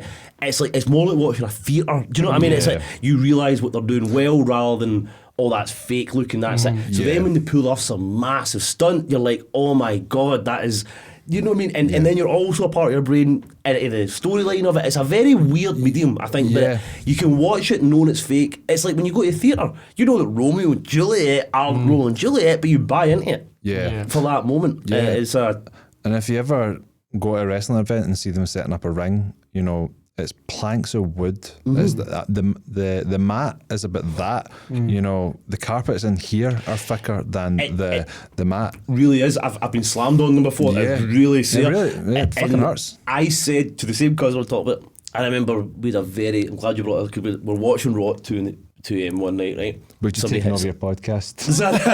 Wrestling, I know. I just want you to cut to this bit where it's, hello darkness, my old friend. And then it breaks. Getting beers. But just to, we'll go off a bit, couple of good stories here. But I remember posing the same thing to my cousin who had done proper cast and like breakfall training and wrestling training, and I seen somebody get hit with a chair.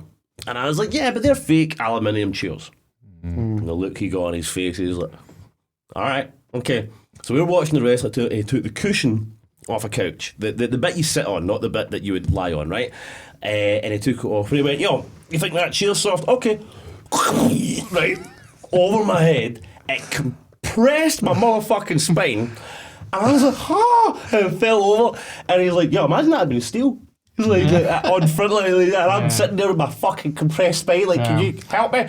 Looking like a dialect, and like, I was like, Jesus, that is how sore it'd be.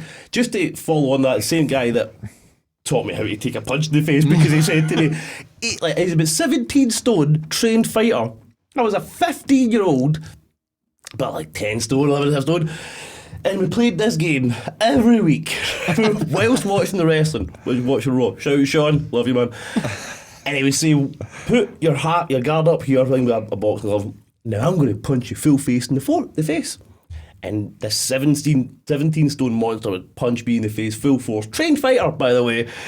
And my body literally firstly like flipped round and landed on the couch. And I was like, what the fuck? And he was like, yeah.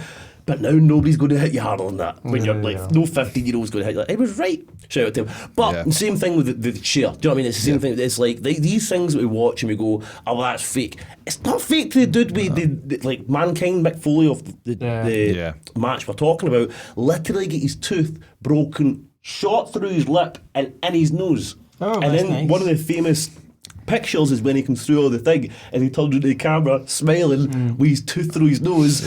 It's fake. It's not fake, or it used to be at least. Now it's all very kind of rubber on the ends, but it used to be badass. So toddler proof. Basically. Do you know how we were saying we're going to have loads of different types of episodes? But when we do a wrestling one, you're probably going to want to. I'll be washing my hair. That Or it could be funny to have you on and just be like, why does that? Do you know what we could have? I don't want to watch new wrestling because new wrestling sucks. It's everything you would think you would hate about wrestling. Well, we should do some. That? Well, maybe do another one, but prove me wrong.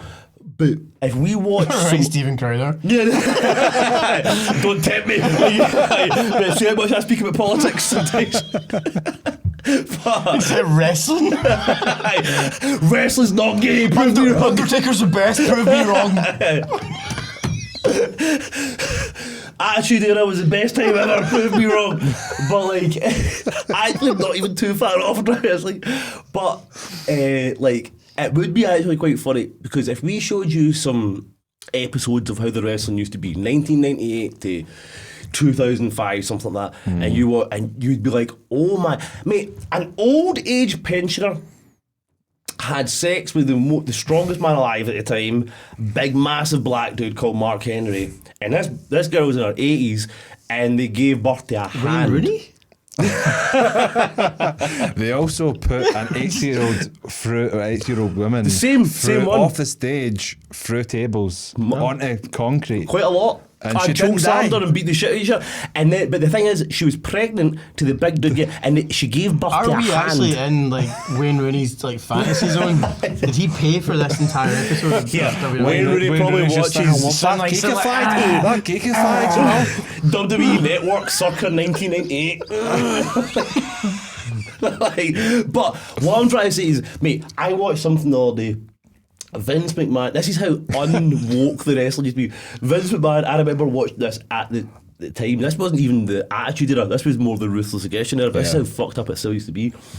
And they had like a, what do you call it, like Make-A-Wish kid on, like fucking like, want to see the wrestlers and all that. So there's a backstage kind of subplot that's going on, and I don't even know what happened. The guy pissed, the wee kid pissed off Vince McMahon or something, so he goes, you know what, son?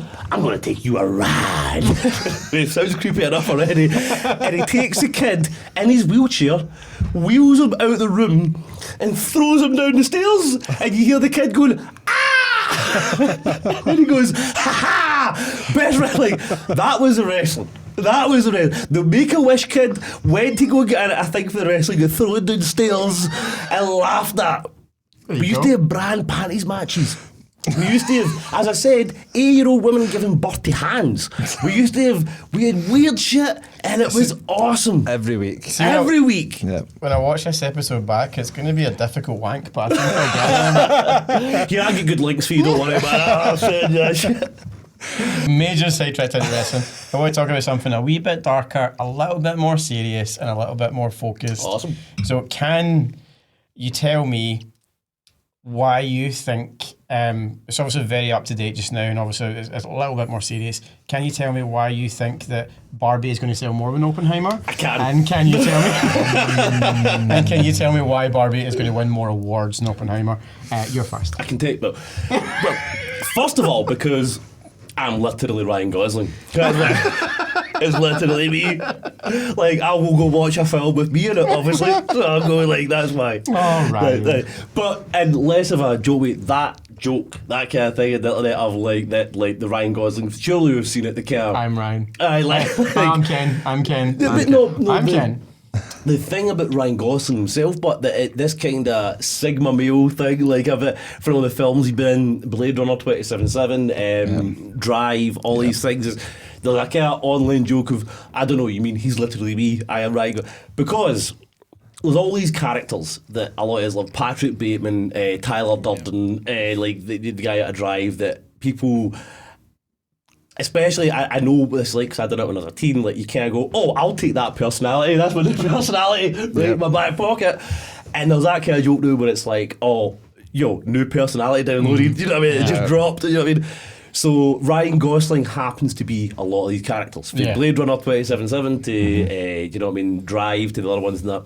So the joke is, oh, I don't know what you mean. He's literally me. Do you know what I mean? So the fact he's in Barbie, the most pink, thing ever. But it's like all these guys are it's like a little joke about going in suits and stuff. All these like Sigma guys going to watch Barbie. Like, we're going to watch Barbie. We're going to watch like Based going to watch Barbie. Like, I'm sorry if you have a problem with any guy going to see Barbie the movie. You're the problem. You're the problem. You are the problem. Yeah. Because this is a joke. This is what I think that Greta Gerwig has done so well. We've made like Ken especially, and obviously Margot Robbie's doing really so well in the whole context. And the context of a trailer with different Barbies that's in it and the different Kens. If you've got an issue with a grown adult, straight fucking masculine alpha male going to see Barbie, you're the fucking issue. Yeah, I don't remember two films causing such a resurgence for film. that have no anything to do with each other. Do you Yeah. know what? Do you remember the last time I remember this thing was when Oasis and Blur Yeah. had the rival Yeah. single that was coming out. I can't remember such a rivalry.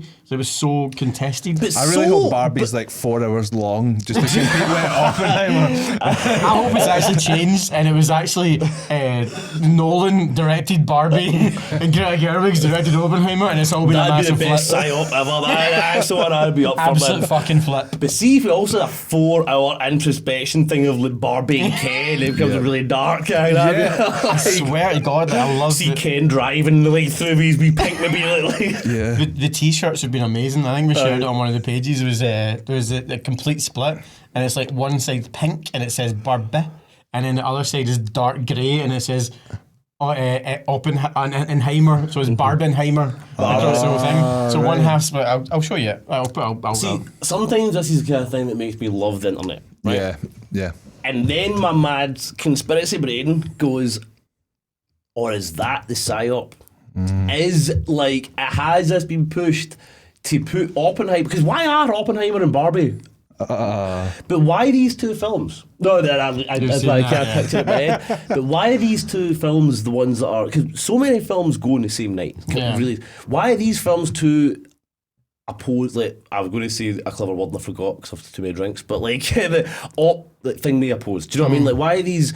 And it could be a bit of a hot like psyop or fucking whatever you call it, these like propaganda kind of thing to sell more tickets. It could be. I think both of them are working with each other. I don't think there's any big agenda. I think both of the film companies have realised that they've almost, to put it very bluntly, I think they're taking the girl and the boy side. I think it's very female and masculine. That is a good way to look at it. Very good. Yeah. And then I think Barbie's realised that they don't want to fall too much into we're just girls, and Oppenheimer don't want to say we're just guys.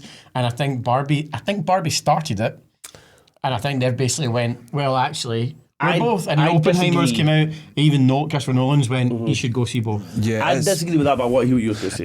It's marketing like gold. Yeah. I thought it was maybe the same studio. I thought it was maybe Warner Brothers. That's what And I it thought. was initially. like It's not. they've just come up. They've got the two biggest films coming out of the year, and they've just turned it into a marketing like.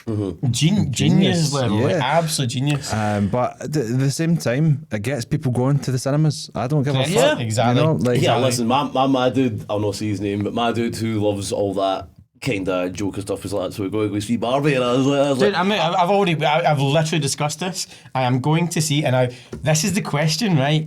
Do you see Oppenheimer first or do you see Barbie first? Because I'm going to see both on the same day. I would, if it was me, I would need to. That's a good This is it, yeah. should we go see it together? I'm happy to see it. Yeah, let's do that. Let's do that. I'd love for that. do a Wait. We need to wear suits. No, wait a second, because what are you going to see first? Because I know what I want to see first. Well, let's discuss why we think one should come before the other. Right, because I know, wait. Are you confident what you want to see first? And no, second? not really, but my I know what I ironic want to see brain first and versus second. literal brain, right? My literal brain, if I was want to really see, like, I just want to go and see a film. Yeah. Right, I want to go and see what I like, right? Then I would probably choose Barbie first, Oppenheimer last, so that I'm left with the good film, right? Okay. My kind of more, it would be funnier if, ironically, our brain would be like, it'd be funnier to go and see Oppenheimer first and then follow up with Barbie to then overplay Barbie stuff over Oppenheimer. Do you know what I mean? Yeah. Like to make it more of a joke. So it depends. It's more like podcast Ryan versus real what Okay. watch something. Tell you what I feel. I certainly wouldn't go straight away in the day. I'd go and have lunch. I'd probably have one pint. Oh yeah. So one beer, and then I go see Oppenheimer. because I want to be a wee bit more focused. I want to feel a wee bit forethought, and I know that it's going to be a dark show. And I don't want to be left with that darkness at the end of the night. So I'm going to go and see Barbie afterwards, Okay. and I'm going to go in with a pint and come out and have a couple of beers afterwards. See, I do not No mind. cocktail. Oh, fucking cup I got. Cup. I said pint, I meant Prosecco. I like the way his shoulder there like that. No, I like Couple that. of That's Prosecco's actually after quite. that, yeah. Prosecco's. That's actually quite. Yeah, leave it off with a lighter. Isn't a bad idea. Because I know Oppenheimer's going to be dark as shit, man. Like, But then again, you know what you're going to get with Oppenheimer. Barbie's so unexpected. You don't know what is going to happen. You don't know anything about the film other than what you've seen in the trailer. I still think it's going to be fun though. Yeah. I think we're not going to leave you like Oppenheimer is like. You know, I'm a bit thinking of both of them because I'll be honest, I did not love Tenet at all. Did you I not? thought it was right. I loved just leaving this. Inception for being. By the way, I was actually only joking. All right, no. I was like, it's just going for a pee. I thought the same. No, I loved I'm not. Inception for its complexity, right? And I thought it was a type of complexity that had a payoff, right? And that you could actually say, oh, because this, and that, blah, blah, blah. I feel that Tenet was just, I hate that actually, I hate I said that, I hate that, but like, Tenet was just confusing to be fucking confusing. Or maybe I'm just too dumb. But Tenet was just, it was just like, oh, they're going backwards but forwards, but really I felt like at the end of Inception you could work it out. And you could sit and talk with somebody and be like, oh, did you think this? Inception was just, oh, well, I didn't get that. Because they were going backwards and forward at the same time. Yeah. I mean, it just seemed like it was like, how ultimately can I make this incomprehensible by complexity? Do you know what I mean? But it's genius because you have to watch it multiple times. I've only seen it once in the cinema. So, I have. like, But the that's- more you watch it, the more you're like, But that's not cinema to me again. No, I know, yeah. I get the idea a bit something that you need to watch multiple times. And I get that, and there's some. I'm being a bit contradictory because there's some films I love like that. But nobody should. I just feel that nobody should come out your multi-billion or $1,000,000 film going. That just felt like the director wanking off for tours. Yeah. Yeah, I get what you mean. I yeah. get what you mean, but I do disagree because I thought Tenet was one of the most genius films that's been. No, long that's time, why I like yeah. these things because. But I was watching it with my mother, and I was just like, Sorry, No, just before you say what you're going to say, I was going to say it actually made me go away and read about entropy. It Right. actually made me go away and actually sit and watch videos and watch scientists talk about entropy, which is something that is very misunderstood and talk about a lot of science. And I walked away after seeing Tenet and then after watching all that going, fuck, I actually understand quite a good bit about science. Yeah. okay, that's a that's But then actually. again, that- it's like you might not fall into the same remit as me. I kind of left. No, I love you- I love the things with science. The thing is, that's something I never thought about. But Yeah. it kind of proves and disproves my point at the same time. Yeah. That Just what like you entropy. said there is interesting. No, it was a new point I hadn't heard. That's interesting to me that made you go and look into science and Yeah. stuff like that. If I had done that, I would probably count something as an amazing film because it made me go and look into this and that, and I'd go, it's so interesting to me. But I'm kind of looking for the cinemaphile idea right now that you shouldn't walk out a film going, I have to look this up. You shouldn't walk out a understand Marvel that, yeah. film going, I have to look up the 15 years of history. You shouldn't walk out a Lord of the Rings film going, I had to read all the books and the all that kind of. A film should be what it is on its basis. You should Yeah. be able to read. I mean, you should be able to watch the first second. There's some films that have deeper depths within them, but you can still understand their first, second, and act. Right, their first, second, and third act. As a film, you can look into it deeper and go, oh, now I realise this and that. But on the basis level, Tenet to me, I was just like, and I don't count myself as a complete dumbass, I do sometimes, but I get most films, do you know what I mean? And I was just like, I just seem confusing for the sake of it. With that being said, though, you can switch off and watch it. You get all the same set pieces. You get all the things that you want from a Christopher Nolan movie. If you just switch off from trying to figure out what the fuck is going on and just watch it, Yeah. it's I do still agree. a great movie. I do. It was a good movie, and I do understand the complexity. But I think some people have like I'm very much a believer in people's brains being wired very differently. Oh, me too. Yeah. Me too. Yeah, but how you think, how you process things, and I think that's Nolan's problem. I think he is processing things like the genius that he is, and it's the same as his brother. His brother did Westworld, which was sadly cancelled. Piece. R.I.P. I swear I'll never ever forgive HBO for cancelling one more season. You had to do one more fucking season. Fuck you. The complexity of these guys' brains is ridiculous. Yeah, he doesn't get enough credit, Jonathan, does he? No, he really doesn't. It says, but I honestly think like it probably went a wee bit too far with Tenet. It probably made people think a little bit bigger. Whereas I am a deep delver with stuff, and I did go away and I did overthink and I did. But I do agree with you, Callum. Like, I do think that the film is there. But I think people probably just didn't think, well, I need to think about this. Because you're constantly like... Yeah, you're constantly thinking like, what the fuck is going on? But at the same time, I'm trying to think what I was just saying, because I was just completely forgotten as I was about to say. This is fine, we will do it. This is what this episode's about. We get excited with stuff. Yeah, this is the film that's going to bring back people to cinemas. That was what it was pitched as. And it's like, how can I make them go away and think about this? Yeah. I get that, sorry. I get what you mean by that, but I think it was. I think actually Tenet is stained in the point in time where cinema was at its almost like a gun to its head, where they were saying, "Is it going to survive? Is it not going to survive?" Yeah. And I think Tenet was seen as like, "Oh, Tenet fucking didn't work." I think that's one of the faults people were not of the back at the marketing. cinemas for that. I think that's one of the faults of the marketing, right? I do think that, and this is something that I think I would be wholly guilty of myself if I was Christopher Nolan, right? Because I'm totally listening to what you're saying, and you make a really good point about, like, you know, how people think and getting a filmmaker, getting a thing out there and try to be complexity, something that you understand is only complexity the next person because they don't get it. Do you know what I mean? If you get it, do you know what I mean? Like if you said it perfectly, if you're trying to explain something, you might be like, I'm trying to show it in this way. How do they know? It might make perfect sense to you, but not to others. And this is, I get that, and I think I've been guilty of that myself. And some of the things I've written and done, and I go, and I look and I go, that's not going to translate well. It's not going to. You know what I mean? And it just reminds me of a media teacher I had back in university, and he was saying, and I even used this term, I think I even used it earlier, self-masturbatory, right? As if it's not for the audience, if it's for you. Right, but you might even be able to argue that a director like Christopher Nolan has made himself to that point that he can do that. And I would argue that with something like Sam Raimi, stuff like that, sometimes you need to make something for you, not for the audience, so that it comes across.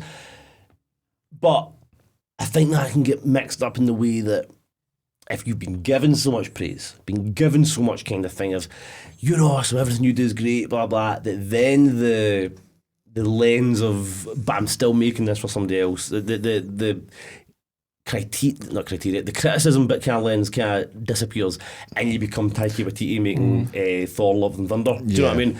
And I'm not saying that exactly about Christopher Nolan, right?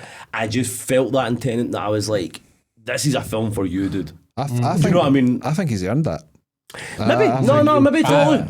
Think of what the movies that he's given us, you know what I mean? Yeah. And it's a science fiction movie at the end of the day. And he's probably thinking, I want to make a movie that's a bit unique. Like what Inception was. There was nothing like Inception. Nobody even would challenge doing that kind of work.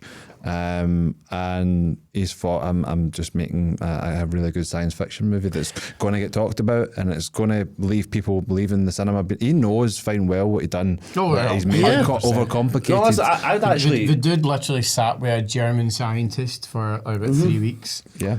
Listen, just because it's not mine, point. I'm fully behind that. Like, if I'd made a fucking Batman film, or 2-3 Batman films that had killed it and brought fucking superheroes back, and then it's like, okay, what do I want to make? But do you know what I mean? I get that. But see, your understanding of it and saying that it wasn't for you, do you know what pisses me off? And I've said this to a couple of people, it was like people who've came out and says that, Tenet was fucking shit. I don't think it was shit. It was expertly made. Yeah. I just think the narrative of it didn't have a first, second, and third. It didn't have the construction of it wasn't in such ways that you can enjoy it as a film. Yeah. Do you know I what I think mean? it's split. It was a Marmite of movies. I get that, and I can totally around that. But you can't. I don't think it's very difficult to turn around and say that movie was shit. No. Is it And I think breaking the mold? there was a lot of people said that came out and went, and a lot of people I know that just went, "Ten it was pish, 10 it was this, 10 it was that." It's like because you didn't understand it, right? That's fine. Or you didn't get it, or you didn't look into it, but there's a lot of people who just say it's shit just for the sake of saying like I don't want to think about it. Yeah. No, I You totally know, agree. you're just saying you don't like it, you didn't like it, or you didn't get everything there was about it, but you're still saying you. But there was still so thought many it was a parts I decent was movie. trying to love it. This is what I remember watching it. I was trying to love it so many times, go through it. I remember there was so many set pieces and over time I really, you know what? It was the film that made me believe Robert Pattinson's Batman. Yep.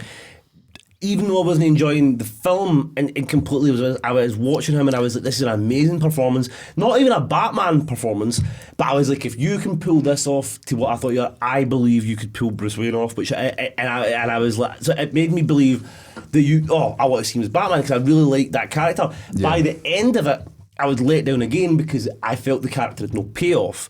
So I was like, right, well, but I am pissed off about things like that.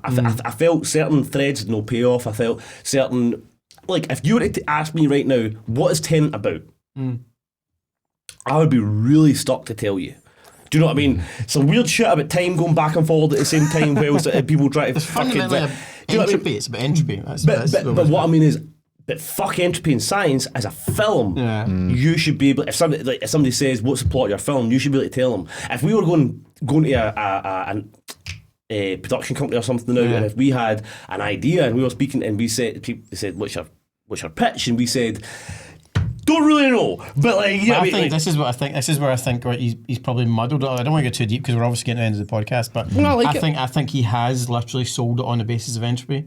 I think entropy was what he was talking about, but he hasn't made it about entropy. He's managed to create a story and then made story relevant to entropy, where entropy, I think, was his science brain thinking, I want to make a story about entropy, because entropy of an object is what the whole interesting. fucking It is honestly go away and read some novel. I have a wee bit of fun. I like all this stuff. Look at entropy of objects. But also, he's Christopher Nolan. He's made so many blockbuster movies that the studio will just be like, you go make whatever you want, mate, But because that's you're what going I to was make us a fucking going to touch fortune. on. He made superhero films relevant again, right?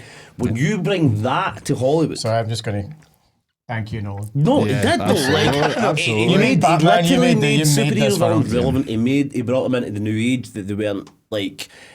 It wasn't even X-Men or the failed Fantastic Four films. He made them into like, these can be really well taken as serious films as well as what they are. And I will always look for that. I think, but this is my point. I think you were touching on is that Hollywood seems to have a problem with Touching kids. Yeah, that too. Yeah, definitely that too. But like, also on not really knowing what their own product is. So not really knowing what they're really working with. So when they get a director who does something really well, and they can't go, yo, go and do what you want then. You've got free reign. As I said, Taika Waititi. Like, look at even Chris Hemsworth has even came forward recently and said, it was shit. Like, Thor 3, on my first watch it, I was like, a lot better than Thor 2. This is like, Chris Hemsworth came forward and said, I was really excited to really do something different with the character. Yep. On my second watch it, I'm like, yeah, maybe a bit too heavy in comedy. Do you know what I mean? Blah, blah, especially for the Planet Hulk storyline and all that kind of thing. Okay. But it's still a not bad film. You can still watch it and enjoy it. Do you know what I mean? But I want a bit more seriousness with the Thor character. Then Endgame came and all that. I was like, maybe we get that. Then we go to Thor Love and Thunder and we've got an complete abomination kid-on joke of the character. Everything. And that is literally because the producers of the company said, you done Thor 3, here's the keys to the kingdom, and went away. That's the bad side of that thing with Christopher Nolan. Do you know what I mean? That is what I think is Christopher Nolan is one that he made Batman 1, 2 and 3 make the Dark Knight trilogy be so relevant that they said, go and do what you want.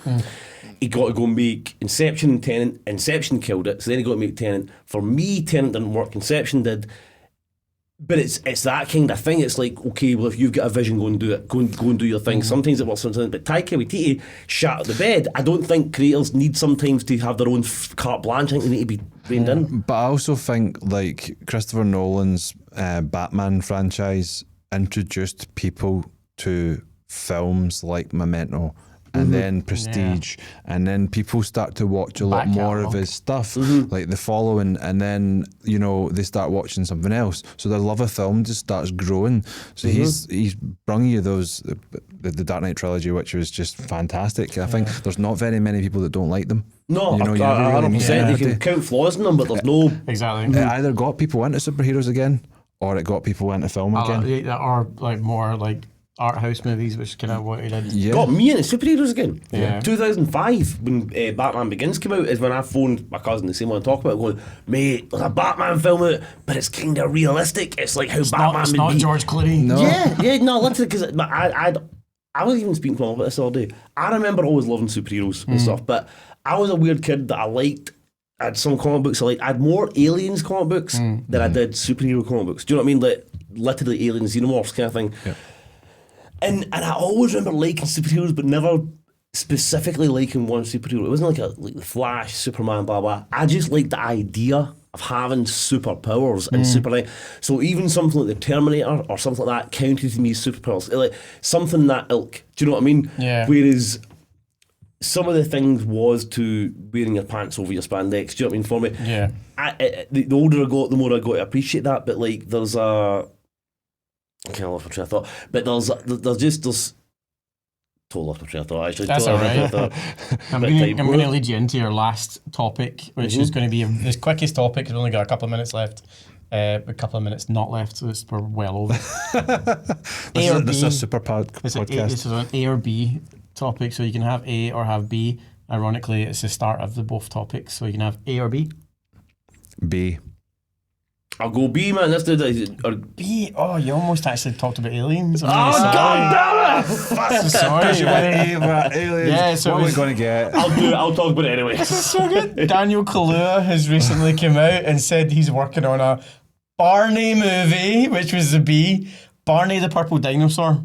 He's making a movie which is subjectively surreal and analyses life as a kid. Daniel Kaluuya. I fucking love Daniel Kaluuya. Yeah, Well, okay, I know that name. Just- You need to put a Get face out. to him. Yeah, Get Out and Right, okay. Nope, and Get Out and loads of other stuff. Nope. He's done others, I can't remember. I remember these two big ones, but So a movie with a Barney cool the cat. Yeah, he's good. So- he's a fucking tremendous Daniel actor. Kaluuya, but does Pew have anything to do with it? I don't think so. He's Barney. Except it has to be black because that's what he's about. Can't be purple. I don't want any white people. I don't want any purple people. Purple, white, no there's yellow white people. in the trim of Barney. That's racist. Like fucking. No. Yeah, that's what I'm fed up about. I'm not Pew. a I big think fan. that guy's a great actor. The Daniel Kaluuya's Yeah, he's amazing. awesome, man. Amazing. I noted that guy from. There's a film he was in years ago. What the fuck? What was it? Anyway, Daniel Kaluuya? yeah. There was something. It was more. It was a much smaller budget film, but I remember seeing him and being like, he's awesome. So it was Barney the Purple Dinosaur. I never thought this was going to be a movie, but again, nobody ever thought Barbie was going to be a movie until Greta Gerwig got her hands on it. I was going to say that. See if we were to even have this conversation like 5 years ago. Yeah. We'd be like a Barbie movie. Fuck Yeah. me. Come Yeah. on. Everybody's buzzed about it. Yeah, it's amazing. Yeah. Are we really buzzed about it? Or I'm we just dude, think I'm sorry, I'm fucking sold. I've got a semi for it. Mate, Yeah. I Really am though, because this is the thing. What, ironically or properly? properly. I want to see different movies. I want to see different people's artistic takes on anything. Yeah. And I think if someone's going to make a movie about a doll, I want to see what the fuck you're going to do about it. Sure, but like, for what I've heard about the film, like, okay, I like who the director is because I've watched some of the stuff. Yeah, like, yeah, yeah, and great. that even though she's got a lot of stuff I disagree with, but separate the as I've been Yeah, the artist. was White Noise was hers, wasn't it? Yeah. That's right, No, she's a film. No, but the thing is, she's so strange, that movie. Yeah. there's no when it was originally Amy Schumer that was meant to play Barbie. Yes. Yeah. Right, and the whole she's came out fully, and I know, but the thing is that kind of tells me what the film's going to be, because at first it came out and she's come out and said it's a feminist film, it's a feminist. Who said that? The director. said it's a feminist movie. I'm going to challenge you on that. No, please do. Because I would actually, the challenge actually welcome. Because I was watching something and it was like about this, and I remember, and it was asking the very question you're saying about it, but it was in the opposite. See, because so many people are saying this is a film for like Sigma, C, right? Because it is top, and people were joking about and saying this film that all these guys are like making an ironic joke to go and put their suit, like Patrick Bateman, like guys go and watch Barbie, and it was like this. But then there was a kickback to that what somebody involved with it said it's not for them, blah blah. It's a feminist film, or something like that. Don't quote me on that, but something like that, right? And if you go back to the beginnings of the film, Amy Schumer was meant to play Barbie, right? The reason she left is she said it wasn't feminist enough. I think she's just too fat and ugly. But I'm sorry, but I genuinely, I'm not going to say I don't agree because she is, but I'm going to say that. No, she said she left because it's too feminist. No, I'm saying that Amy Schumer was too fat and ugly.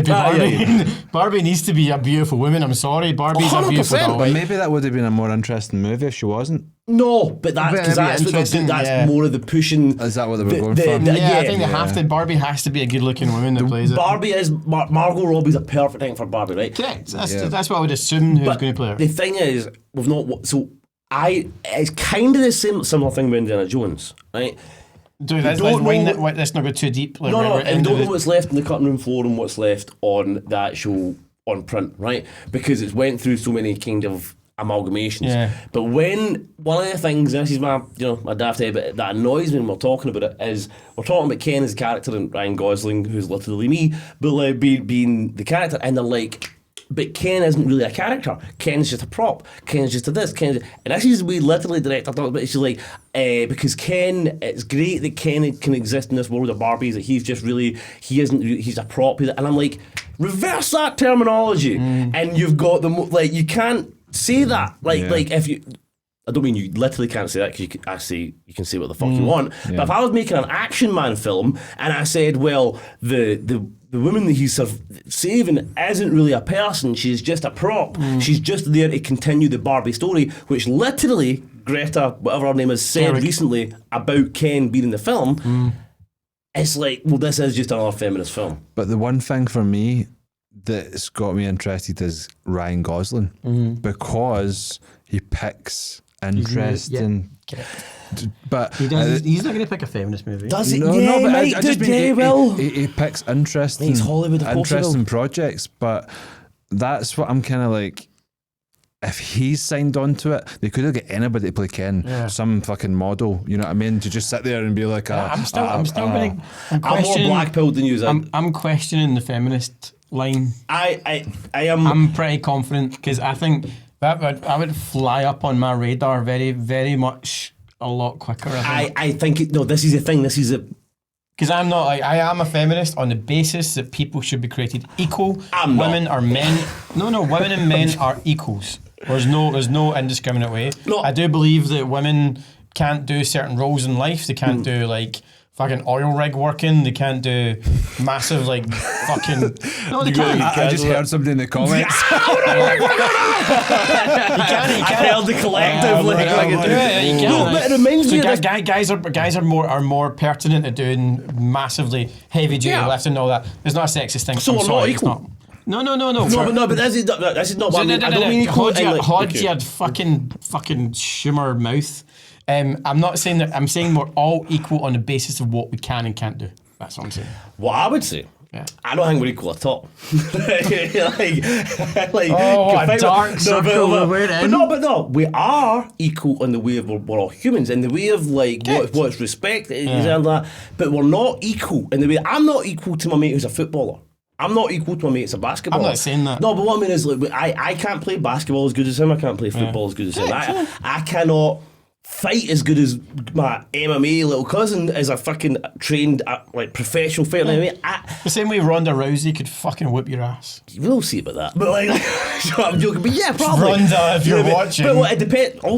But like yeah, she would. But what I'm trying to say is like you got scared there for a little bit, just in case you came from me like that. I'll fight you, Ronda. We'll get a podcast battle for it. Well, one of these like Jake Paul things. I'll meet you in the ring and I'll get my ass beat. But like, what I'm trying to say is not everything's equal. You know what I mean? Not everything. I agree with you. And so when we talk about, women being this way, no, women and men aren't equal. Do you know what I mean? I can deadlift well more than Ronda Rousey. We're equal as human beings. But what I mean is like our physiology. Physiology is not equal. Yeah. But even Ronda Rousey, I feel like I'm you in the wrestling chat right now. I know, I'm just kinda like DNA is not sinking into equal. this. is as like say I don't know what weight Ronda Rousey is, but is like 100 and I try to put pounds into stones right now, but is like a 12, 13 stone man, right? Any 12, 13 stone woman with me, trained or not, would be weaker than me. It's just physiology. Right? I'm not talking about muscle mass. But so when we bring the like, but like, going to bring you back to what we're talking about because I've totally my fucking trip. Equal. We are equal. So equality we may not be equal in, you've got bigger arms than me, but we're still equal people in arms. But that's what I'm trying to say is that's equal in the way of like equality of how we matter. How our voices matter and that should all be equal. Right? But we are not equal on body mass, we're not equal in physiology, we are not equal on the way we think. We were talking about mass earlier. Of course I am very unequal in mass. I can hardly, you ask me my times tables, I'm going to get panicked. Right? I am not equal to somebody who can ring them off and can like say like, this is so it's not but we're all still equal as human beings. Yeah, exactly. There's a balance. As humans always, but as a balance. What we're able, this is why thank you, Barbie. There you go. Barbie has but this is my point. We're all equal as human beings, but when we see equality, right, is it nothing's equal. Right, we should treat each other I'm trying to think of the word, but as like balance, the yin and yang is a balance. Yin and yang is a good way to put it. The best way I can think of it, it's like people might be good at something, like, bad at something else. Under the eyes of the law, under the eyes of what it is to have human rights, not we're all equal. Yeah, so it's funny how it started this whole topic when it was like I was a bad guy for a second by saying women aren't equal because only women can't do certain jobs and all that. Yeah. I'll tell myself the bad guy and I know it moments later. But another way to go and a more lighter themed, are they going to have a sex scene and not have any body parts down there? It's going to be like Team America. I think they joke about that. But this is we're going to go back to the house and do what? And he's like, the poster. That's the joke. This Ken has no dick. but that's kind of my point. So we've taken. That's kind of my point, right? Is that the director has came out and said expressly in an interview how good it is that the male guy in this film has no voice. How he's just an object. Has she said that? Yeah. Literally. I've just read an article. I wish I could send. I wish I had a link or something, but I was reading it the other day and I was like, God's sake, how can that be okay? And it was do you know what? Right, I'm going to lay the law here, right? For this podcast, if you don't find it, if I find that, I'll take a forfeit. If it's no. You're not taking a forfeit. If I find that article tonight after I'm done this podcast, Barbie can go fuck itself. I'm not going to go and watch it. Right. Okay. No voice or no penis. No voice or no penis. The fact no voice. The fact that if a director has turned around and said she's happy that Ken doesn't have a voice, she does. She says because he's. We will not be going to see Barbie. Because that's a horrendous thing. Not to shout out another podcast stuff, but the critical drinker. It was on that I heard it right, and he was talking. She said that in a so this is why I don't have the article in front of me because I'm listening to a podcast. I'm going about my day to day, and it's like the critical drinker. What a way to end this episode! No, right. The critical drinker's talking about it, and he's like, the. I'm not big. I don't know if it's the director exactly because I have a couple of drinks. Don't want to put words in people's mouths, but it's somebody involved with the film. Somebody, I think it is director. I think it is, but I don't want to. Do you know what I mean? I didn't read the article. I've heard through. Changing his story. No. I've heard it through a podcast, so I still stick by it because the guy usually sticks. My statement is, if the director or anybody majorly in the film has said that I am glad the males or Ken does not have a voice in this, I'm not going to say that's what I'm sticking by. We're on the same thing. They do because they say for Wired it's like it's nice that is the and this is because again going back to what we're talking about the whataboutism and this is like you should be able to say what about that's you know what I mean this is why I hate that term because you should be able to say well that's not fair. Yeah. What about that? If that's the opinion the director can go fuck himself and I will not see the movie. So the thing that it was nice to have a male character that has no impact in the story, who is just there and they actually I'm pretty sure use the word prop or object and it was like have you not just been fighting for years for the whole thing? Equality. As I said, I'm a great believer in feminism. When I say I'm a believer in feminism, It's feminism of equality, not that females are better than men. And It's when I say it, Yeah. I say fuck it. No, I'm kidding. No. When I say it, I mean back to what I said about the thing about Ripley and Sarah Connor. Correct. Is that we are Good we are, circle. Thanks, Ryan. but we Thanks are- for digging us out the whole of No, the but it's end a- of that episode. we can Fuck me, I was can just all waiting. The first podcast I've celebrate. invited on, we've probably cancelled ourselves. No, I can't love this shit. Fucking cancelled ourselves two episodes This ago. is the thing. I love this on the edge shit. This is what I want. But the thing is, you've heard me go on a rant before about what it means to be a tigress and motherhood. A thing of I do not believe in putting people in a role they shouldn't be, and I don't mean if that's an acting on stage or in life. Like, there's no point kidding on about things, right? People are who they are, and you can look at a female strong character like something out of lit. A more modern one would be a Battle Angel. Never got to talk about that, but that's a one that does it really well. But Sarah Connor, Ripley and stuff like that, and they touch into things that make it good to be strong because of being female and all that. You can look into a man thing like Punisher, that kind of thing, and go, oh, okay, I like that because that's badass. But don't they conflate these two things? We can celebrate both. Yeah. Do you know what I mean? You can. This is why I'll joke on that and I might come across whatever way, be pissed at it. I don't want to see these things on my screen because I hate women or I hate this. It's because I want to believe in what I'm watching. Yeah. I want to be entrapped in the story without going, did that 5'2" girl just sidestep and knock out a 6'5" Russian? Yeah. It's like, no. You want to have your Ellen Ripley moment. You want to. Nobody watched Alien thinking, I'm going to get a strong female lead and I'm going to somebody that I can look up to. No, the film gave you that.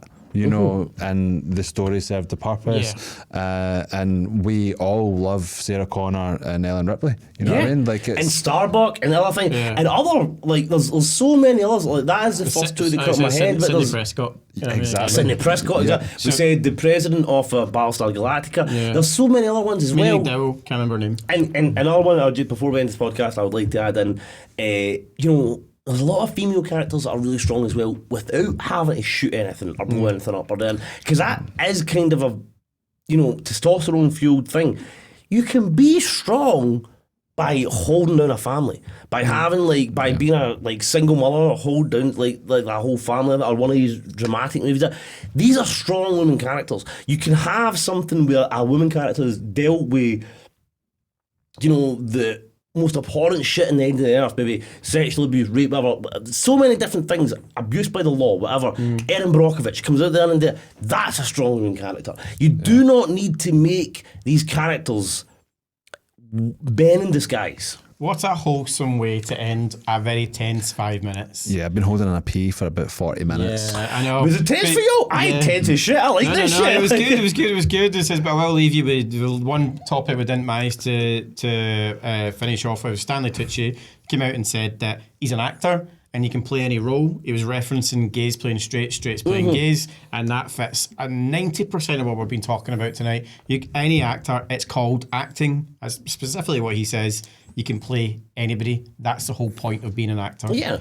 So that fits everything. And for the next week, we're not going to get into this, but I think we should talk about Tom Hanks being a nonce. No. Oh, well, but he's playing Martin Luther King in a Steven Spielberg movie about Martin Luther King, and there's a poster, and apparently it's a thing. So let's talk about that next time. Can I just leave? Okay. No, we need to wrap. We need to wrap. Okay. We're wrapping.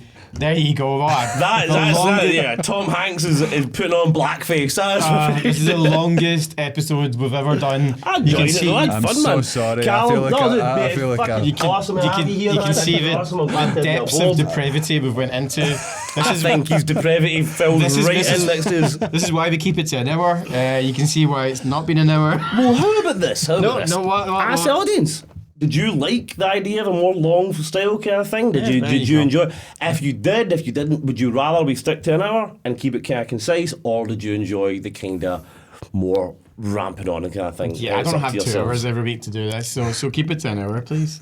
I'm kidding. I'm joking. I'll hold him down. I'll tie him down in that chair if you tell me. If we get enough subs or follows, maybe it'd be longer, I'll tie him to that chair. I'm sorry, it's only been one episode and this bastard just stole my fucking punchline that I've had for like 2 years. Sorry, I've really enjoyed this. Ryan, you really enjoyed this? I enjoyed this. Someone wants to say my line. We can do this all day. Much love, motherfuckers.